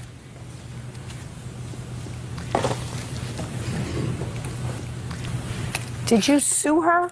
Yes, I filed a suit for restitution, punitive damages, wage lost. I was in jail during my birthday. She put me in jail during my birthday. And what happened with that case? I turned it into a small claims because we couldn't come to a resolution in the civil. Your Honor, his lawyers walked out in the middle of the deposition and made a motion to withdraw. The lawyers withdrew from representing you? Yes. May I add, because her lawyer was filing motions and injunctions and just making the whole thing harder than it really was. What did you expect her to do, roll over? Well, that's true, you know. But I just wanted her to admit that what she did was a lie. Were you using drugs that night in September, sir? No, not that night. Maybe the night that I left. The night that you left? The night that I left, yeah. Yes. But when I came to the property to get my property, no. That night, the night that you left, were you using drugs? Yes. What kind? Coke and marijuana. Where'd you get it from? One of her social friends. One of her friends? One of her known friends. I didn't know him. It wasn't my friend. I knew him through her because I didn't know nobody. I just got in town to work. He knew from an old roommate. Okay, so the night that you left, you came home 3 o'clock in the morning to get your stuff. Where were you going to live? At where they offered me another place. They offered you another apartment. Who's they? Her mutual friend, Augusta. So she offered you what kind of a place to live? A room, indoors. And you decided to take that? Well, I decided to give her a notice that I was planning to move. Okay, so you called her at 10 o'clock. So, look, they offered me this place. I think I'm going to find a move. And then you came home at 3 o'clock? To get his stuff. That's what you said to me. You came home at 3 o'clock in the morning. Well, when did you come home? You called her? At night, that 10 o'clock that she's talking about. That's when she had all my stuff in the porch. No, first you had to call her, sir. Otherwise, she wouldn't have known that you were moving, right? Right. So first you called her. Yeah, I called her and told her I was planning to move. But then later on, at 3 o'clock you're talking about, I came maybe to get a toothbrush or something. But it wasn't to get my stuff and leave. He came to get... Okay. Shh.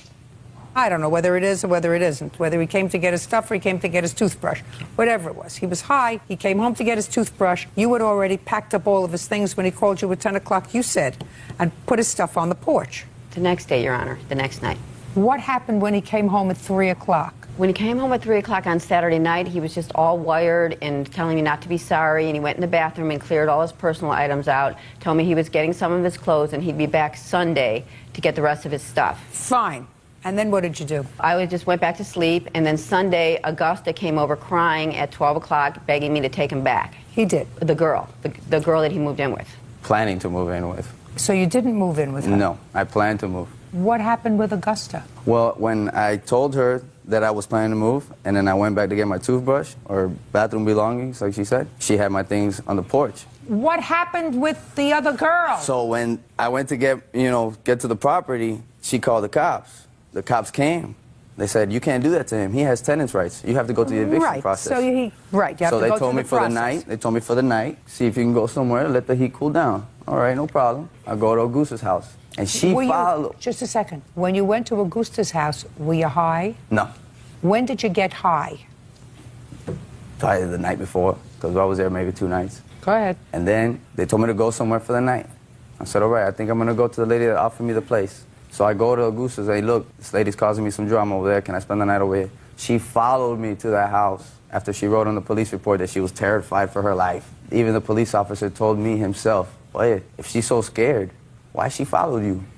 Lies, more lies than false, whatever she did. So when she showed up at Augusta's house, she said, this lady's over here causing you problems, stirring up trouble. I can't deal with this. So I went back to her property, spent the night, no problem. Morning came. Even though the police told you not to go? Yeah, they told me if that doesn't work out, though, you have no choice. Come back, no problem. They didn't tell that to you at all.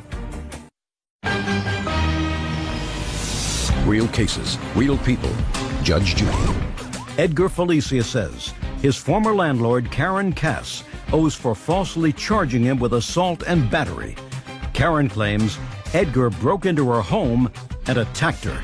Police don't say that. No, they know because... Police don't say that. They say you better let things cool off for a night and come back tomorrow. That's true, but if you don't have no other place to go... They didn't say that to you. Well, due respect, I was there. No, I'm telling you. I've been around a block longer than you've been born. The police never told you should come back if it didn't work out with Augusta.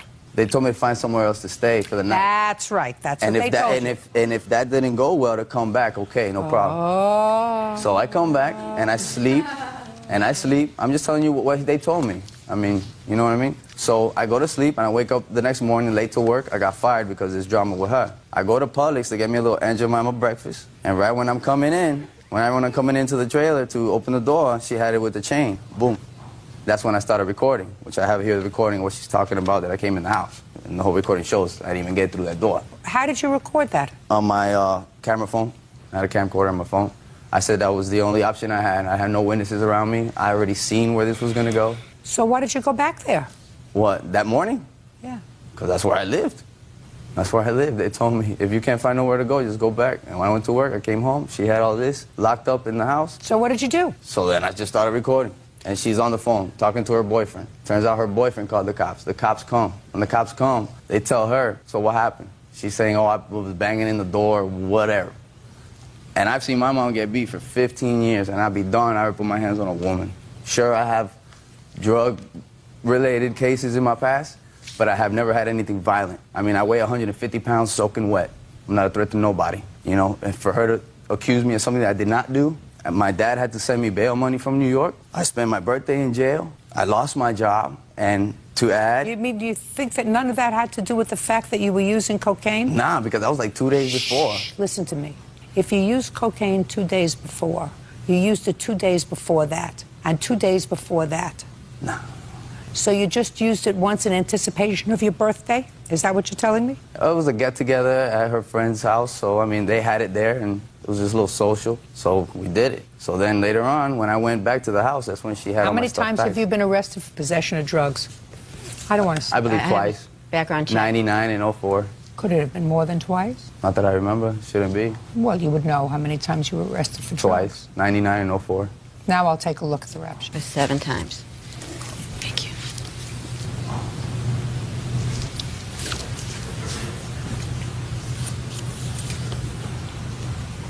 Well, here's the 99 possession. They stop you on traffic violations, right? Like tickets? Yeah. Yeah, I've had a couple tickets. Charge 1 was a non-moving traffic violation, but charge 2 was cocaine possession on the same date. That was 2004. Yeah, that was, a matter of fact, Christmas Eve, I believe. Right. You had an arrest in 2005. Yeah, I think. I mean, what's it guilty? for? And as you're looking at the report, I know you don't see anything violent in there. Nothing violent. I see a trespass only. Right. So that's, you know, it's out of my character. Besides the fact I seen my mom get beat all my life, so. I'd like to see your film. And then I'd like to see your complaint. The complaint that you lodged against him. Oh, yeah, I have it right here, man. That's the porch there. This is the morning I'm coming back from Publix. Boom, there's a chain. What are you doing? You're not supposed to be in the house. I can come in the house. I have keys to the house. Don't start us when you're in the microwave. You're not allowed in the house. They told you you're only staying on the porch. No, how about you use the bathroom, lady? You're not. Take a shower, lady. You're not supposed to be in the bathroom. They said I'm not supposed to be in the bathroom. on the porch, Edgar. That's nice for you guys. Get the out of my face. I can't just stay on the porch. I got keys to the trailer, and you can't just put a chain on it and me not take a shower. Well, then you gotta put something in there for me to cook it and bathe myself in bath. No, whatever. I just went. Bro, that was just for last night. Oh, and did they tell you just for last night? Yes, I asked her, because I told her, look at the chain she put. Now, what am I supposed to do? She goes, well, just go outside of anything for tonight, but tomorrow's okay. They never said that's supposed to be in the house, you dimwit. They never said you're supposed to be in the house. I can come in the house and use the utilities, I'm supposed to. Then why am I paying you rent for? You know what I mean? Do you want me to call him so I can use the microwave over here? I'll call him, don't worry about it, I got the number. There's only part of the tape. He did get in the house. How did he get in the house? He broke the chain. It's on the police report, Your Honor. You did swear under oath, right? Yeah. I hit speed dial on my boyfriend's phone because I was hysterical, and my boyfriend called the cops. It's a very small town. The next thing I knew, there were 4 cops. What he's not telling you is the night before, he had pushed me and tore the phone out of the wall, which he admits in the deposition and in the police report. Can I see the police report, please? There were 2 incidences before that. No, let me see the police report.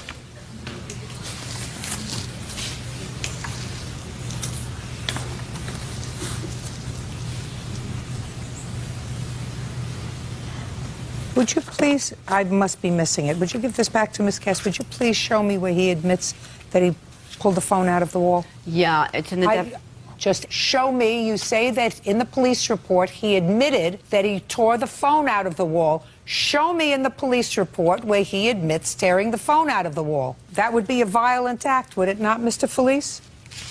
Ripping the phone out of the wall would be a violent act. Yes, ripping the phone off the wall. Okay, and you... But unplugging a charger would not. There was no ripping.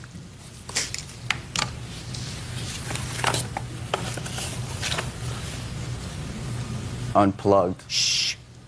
Well, whether you pulled the phone out of the wall, sir, or you pulled the charger out of the wall so that she could not get to the police is irrelevant. Either way, your purpose was to prevent her from calling the police. My purpose? Well, they came over that night. Your purpose was to prevent her from calling the police. Otherwise, would you kindly tell me what was the reason that you pulled the charger out of the wall? Were you trying to bake pancakes? No, I was trying to give her a second to think about what she was doing. You were trying to prevent her from calling the police. To make a false report, yes. Because everything she did after that was false. She said I tried to kick in the door. She said I cornered it in the room. I mean... It's over. You're not going to win the lottery here. Nah. It's finished. I'm not looking for the lottery. It's finished. First of all, you are not allowed to rent the porch on your trailer. It is an illegal thing that you're doing. Do you understand that? Yes, sir. Do you understand that? And you can't take money from him and then decide that he's too much trouble. Too much trouble right in the middle of his month. Because he paid you by the month or by the week? He paid me by the week, and he was advertised as a roommate. If he's a roommate, then he has kitchen privileges. Correct, but that night the police said to stay out of the house until I went to the state's attorney's office the next day, which I got. No, they gave him a cooling off night. That's what they do. They give him a cooling off night. The police do not have the power to evict him. They have the power to say to somebody when they get a call of alleged domestic violence, look, I don't see anything terrible going on here. Go take a walk. Cool off tonight. Things will look better in the morning. That's what the police will do. You do not have the right, after taking money from him, to lock him out. When you say he's a roommate, you didn't even... Ma'am, there's no locks on the door. He was never locked out. Well, he was locked out because there was a chain on the door. That's my house, but they told me until we go to the state's attorney's office in the morning, I have an injunction, a restraining order. They said till I go to the state's attorney's office at 9 in the morning, he's not allowed. Are you telling me that you got a restraining order between the time he left the night before and the time he came back in the morning? Of course not. You didn't. It's over. Move on with it. You did, in fact, commit a violent act. You prevented her from calling the police, which is what she wanted to do because she felt threatened. And you prevented her from calling the police by pulling her phone charger. Evidently, she doesn't have a phone that actually plugs in. She uses a portable phone that's charged into the wall. It's over. Forget about it. Finished. Both of you. Now that it's in my hands, you've filed a civil case. You had a lawyer. You had a lawyer. You all both spent all kinds of money. Finished. It's over. Forget it. That's what I've been... I mean, this has been a year and something. It's been a year. Your Your case Honor, is dismissed. I haven't It's spent been a year. $4,000 in attorney fees I for don't civil suit. care. It's over. Finished. You both behaved inappropriately. He did, and you did, because there was probably a little bit of what he said that was true. That you wanted him out, that you exaggerated a little bit once it became testy. There's no question in my mind, Ms. Cass, that that's what you did. But he provoked it. He can't come home high on cocaine. He doesn't even know what he's doing if he's high on cocaine. Do you understand, sir? Goodbye. I wasn't high when I came home. Parties are excused. You may step out. On the calendar in the matter of Winters versus Cornejo.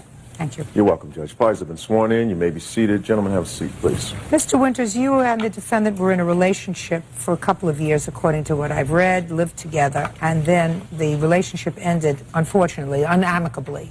It is your claim that you loaned the defendant some money to buy a truck. Yes, ma'am. And then it is your claim that he assaulted you. Yes, ma'am. The defendant says that he paid for the truck through services. Correct. Took care of your home, took care of things for the 2 years that you lived together. Also paid money towards your mortgage every month that should be counted towards the truck debt. And this truck debt came about as a result of a loan that he had with someone else that he had been involved with. And when the two of you became involved, you said you don't want any strings attached, so you paid off the truck loan to the other person, thereby making him only beholden to you for this debt. Yes, ma'am. Your Honor, when I met Alan, he offered, and that was his idea. He said, Rolando, I can help you with this. As long as you take care of the chihuahuas, help me remodeling the house, because... Just a second. How much did you pay for the truck? I paid $7,538 for the truck. And how much did the defendant pay you back? He, on June 1st, he gave me a check for $3,000. What was the $3,000 for, sir? For the truck. Fine. Leaving a balance of $4,538. Because if he told you to take care of the chihuahuas in exchange for the truck, you wouldn't have given him $3,000, right? Right. It's going to be like shooting fish in a barrel. Just thinking that's a lot of chihuahuas. Your Honor. What? He also said, if you help me to remodel the house, that would contribute towards the loan. So in my mind, I always understood that, okay, I'm going to take care of the chihuahuas, I'm going to help in remodeling the house. Just a minute. Forget the chihuahuas. What did you do to remodel the house? We demolished the back of the house. That was hours of labor. And I also helped him to title a new bathroom and kitchen. How many hours of labor did you put in the back? Well, throughout the 2 years, I would say more than 100 hours. Yes. Originally, there were two loans. And last Tuesday, we went to small claims court in Utah, and he was given financial credit for the work that he did on my house. Really? Yes, ma'am. And I have evidence to prove that. Okay, so that was one loan, but you've already resolved the issue, therefore, Yes, ma'am. with regard to any work that he may have done to pay down a loan. Yes, ma'am. So why are you bringing it up again? You only get credit for the work once, sir. I don't know. He's the one that is doing all this right now. And we had a fight the last time, and... You can only bring up the work once. Now, you want to go into this assault, sir? Yes, ma'am. On December 1st, 2006, I was having friends over for dinner. I was having Mike and another friend over for dinner. Mike is my witness. Mr. Winters, this assault happened December 1st, 2006. Yes, ma'am. When did you and the defendant separate? In July of 2006. Your Honor. In July, shh, put your hand down, you'll have a chance. So this assault allegedly happened after you separated? Yes, ma'am. We remained friends. Fine. December 1st, 2006. I'll hear you. Okay. He dropped the dogs off because he provided dog care for me. But the chihuahuas were owned by both of us. So he came over at 1 o'clock in the afternoon, dropped the dogs off, went up to a job interview, came back to my house at 3 o'clock in the afternoon, and we were talking, and I asked him if he was drunk. And he said, no, I'm tired. I haven't been drinking. I knew that he had been drinking, so we went to get groceries because he was cooking Costa Rican dinner for our guests. And on the way to the grocery store, I told him, I said, Rolando, I know you're drunk, and I know you lied to me about it. You don't need to lie to me about being drunk. I knew he was going through a hard time or whatever. So when we got back to the house, it escalated into an argument, and he started to approach me. And the police had already been involved once before, and so I put up my hand and I stopped him. I said, don't come near me. If you come any closer to me, I'm going to call the police. You know that you'll be arrested immediately. So he didn't, and then I said, I want you to leave my house. You're not to stay here for dinner. I don't want this argument to happen in front of friends. And he refused to leave, so he sat on my couch for hours. He said nothing. So I sat on a chair opposite him, and I was reading or whatever. And all of a sudden, he just pops up, and he's very animated, and he said, okay, we need to cook dinner. This was a few hours later. So he starts cooking dinner, and I go in the kitchen, and I'm chopping things up for him. And I told him, I said, you have to promise me that you will not drink anymore tonight, and that you will not argue with me or bring up an argument while my friends are here. And he promised. So Mike and my other friend came to the house, and Rolando was very animated. He was a very gracious host. His dinner was delicious, and we had a really nice dinner. Well, after dinner, we were playing a game called Shut the Box, and it requires each player to have 10 $1 bills. I knew Rolando did not have that money, so I offered to give him 10 $1 bills earlier, and that's one thing that caused an argument earlier because of the money issue. So we were in the front room, and he would come in and out, and he was very pensive, and he would sit and watch us, and then he would disappear. The game becomes very, very rambunctious. We were screaming and yelling and having a good time and laughing. And we were also drinking cocktails. And the next thing we know, Rolando showed up in the living room wearing nothing but my bathrobe. He had gone into my bedroom and taken off all his clothes, and he had his underwear and my bathrobe on. And he came and immediately started verbally attacking me, and Mike and I watched him, and we didn't comment. We said nothing. My other friend is a person that I also used to date, and so Rolando started to argue with him, and my other friend started to defend me. After a while of hearing Ms. Conejo just scream and yell, the three of us went into the kitchen to get away from him. And so... And left him? Yes, ma'am, in the living room. He followed us into the kitchen. He picked up a glass of water, and he went to throw the water on me, but he hit my other friend, who's not here today. And then before I knew it, he was just hitting me in the face. And I have pictures of my face I'd like to see to show. I also have a letter from the Victims Resource Center from Salt Lake City. So Mike and my other friend grabbed Mr. Conejo and held him down, but he wouldn't stop fighting. There was blood all over my kitchen. I went into the bathroom to see what my face looked like because I'm a flight attendant. They won't allow me to fly when my face is cut up.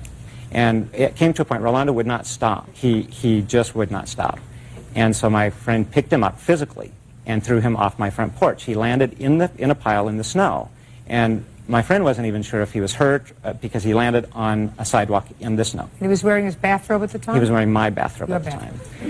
And so a few minutes later, Mr. Conejo once again jumped up and took off. And that's why I didn't call the police. Judge Judy continues in a moment. You know, he has to have help in order to get rid of this problem. Unless you have a problem, too. I don't know if you have a problem, too. But he has a problem. And later today, How could they be so stupid? What did they see in him? Why would they want to take their hard-earned money and give it to that piece of nothing? real cases, real people. Judge Judy.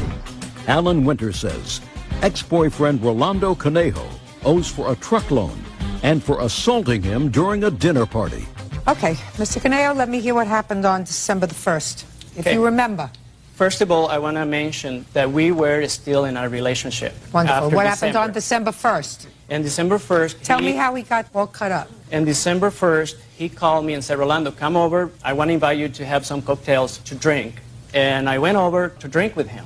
And then he's like, we can invite some people over to play games. And that was Mike and his other friend. And Alan and me and his other friend, we were drinking. I had been in this relationship for 2 years. It was very dysfunctional. Alan would come from flying, and he I want to hear about December 1st. Well, we were drinking, and Alan punched me on the face because I told their friends that I had to put this facade pretending that we were in this good relationship. So he punched me in the face because I said that, and then he started attacking me, and we got in this fight. His friend... May I see the photographs of your face, please?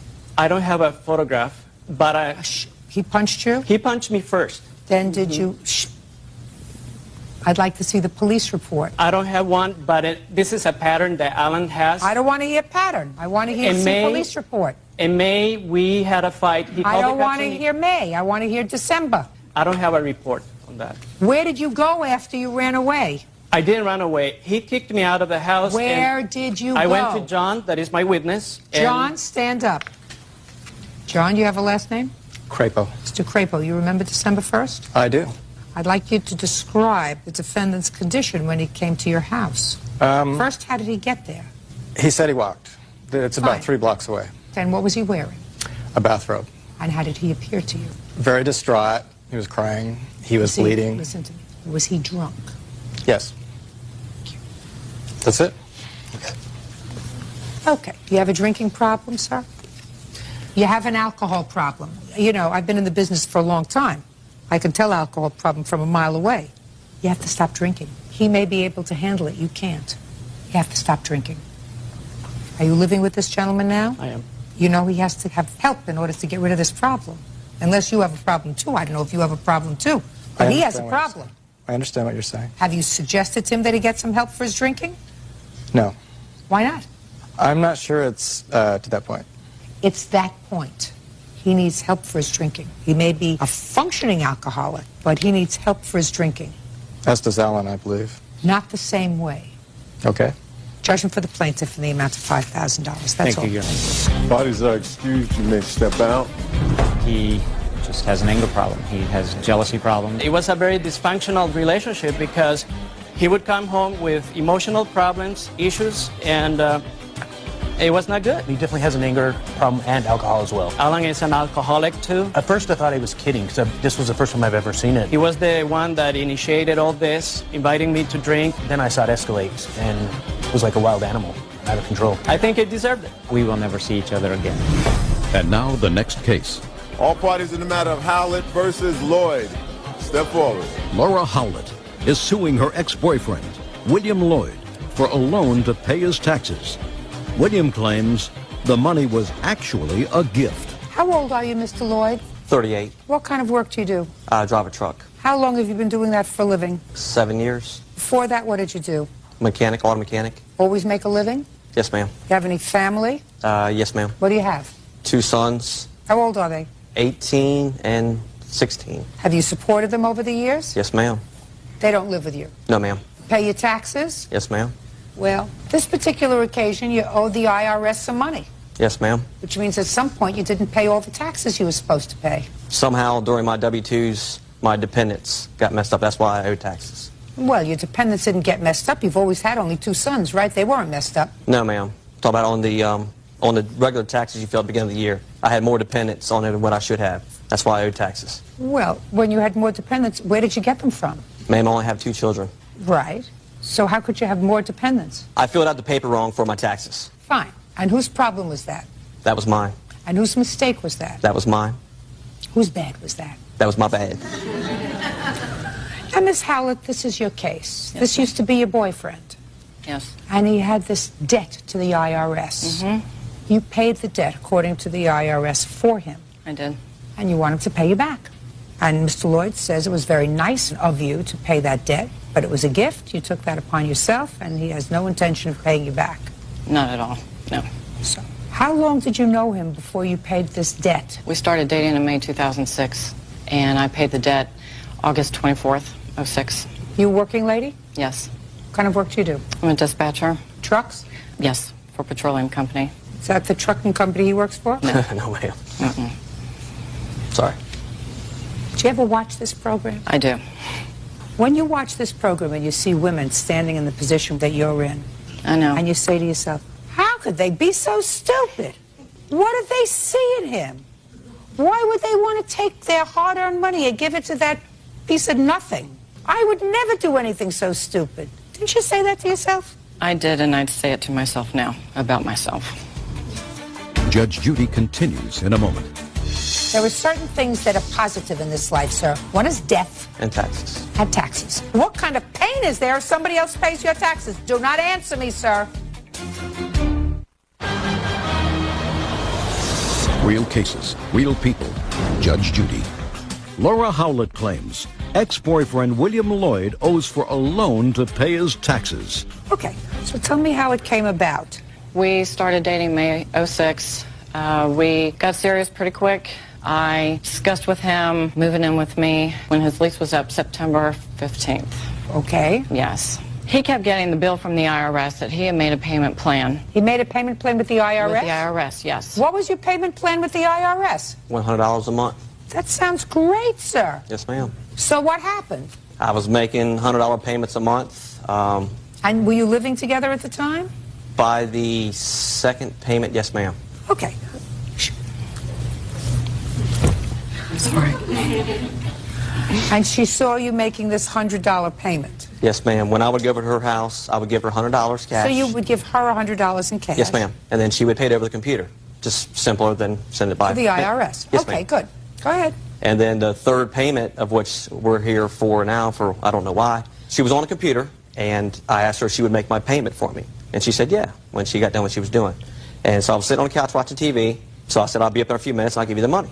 So I watched TV, and I went upstairs and gave her the $100. And I don't know exactly what she said, because I don't want to say verbatim, but she had paid it off, my whole entire balance that I owed the IRS. I never asked her to, I never begged her to, I never even brought it up. Good. So you had the $100 in your hand. Yes, ma'am. What did you do with the $100? I gave her the $100. Did she take it? I believe so. Oh, so she paid the $21.97 to the IRS, and you gave her $100, which she accepted because you were paying her instead of paying the IRS. Right, for my $100 payments. Right. Keep going. After I gave her the $100, I assumed that she made a $100 payment, just like she had done for me before. Right. And then turned around and she had paid it off. So? I never asked her to. I never... No. And what happened the next month? Did you give her $100 next month? No, ma'am. Did she ask you for it? That month, I believe I had moved out by that time.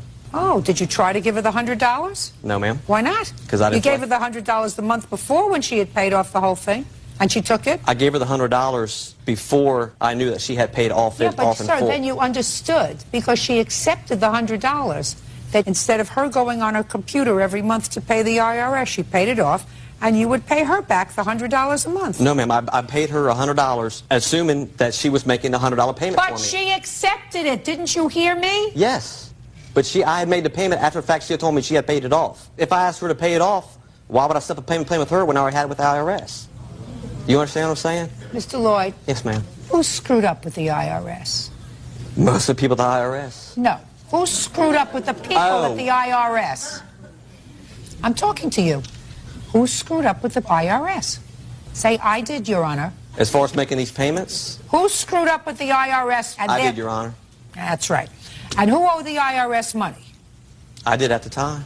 And who was it that spent the money that they didn't pay in taxes that they should have? Who would that be? That would be me. Pay your own taxes. Judge Judy continues in a moment. Are you the victim of an assault?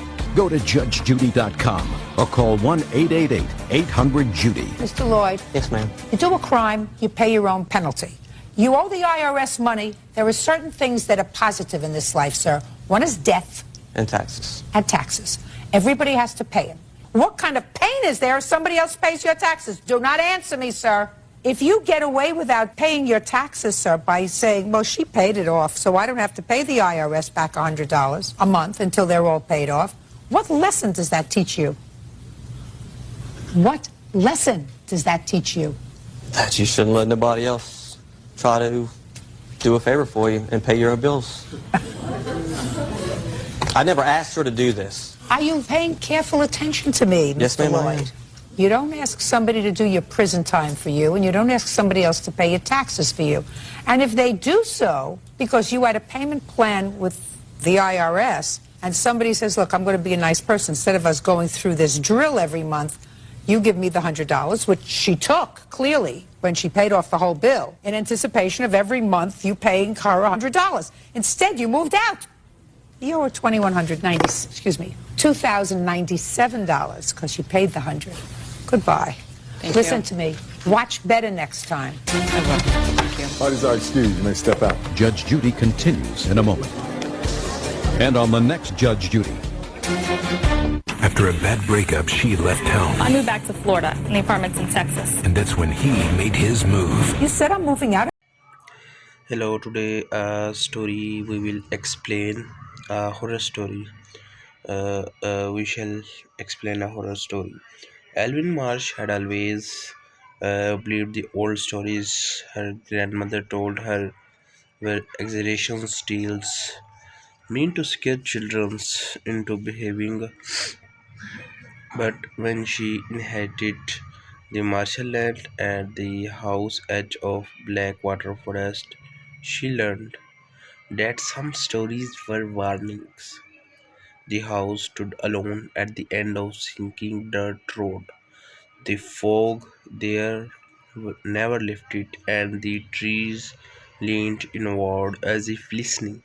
The paint had peeled from the walls like shedding skin. Beneath the rotten wood, something darker seemed to pulse. Elvin arrived just after sunset. Her car headlights cut throughout the mist, illuminating patches of grass that seemed to tremble. The house was even worse up close. Its windows were smeared with condensation as though someone had pressed their face against the glass moments before she came. Inside, the air was stale, heavy with the mildew and something metallic. She found the furniture draped with dusty sheets. It looked like the family had simply walked out decades ago or tried to. Her grandmother's words echoed in her mind.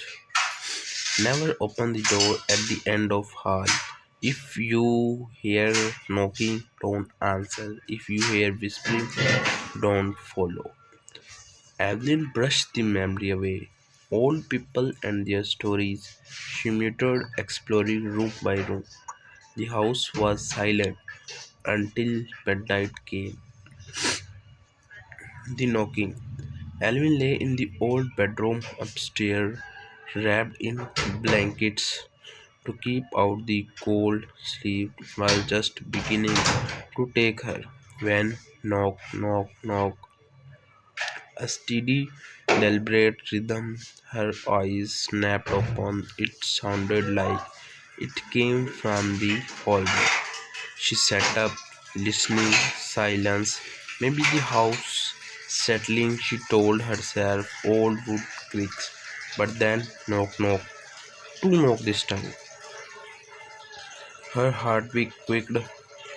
She grabbed the flashlight from the nightstand and stepped into the hallway. The house was dark, except for the thin strip of moonlight pouring through the cracked window.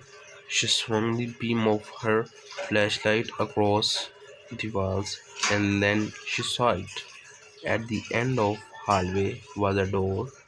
She didn't remember seeing it there. A black wooden door, smooth, cold-looking, wrong. Her grandmother warning thunders in her mind. Never open the door at the end of hall.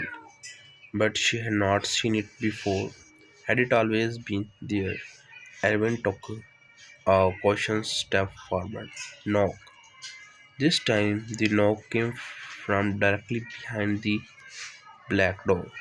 Someone was on the outer side. She froze, breathing shallowly. Her mind raced. Should she call the police? But who would believe her? She was alone in house, deep in the woods, with no signals, no help. Another knock came, slow, insistent.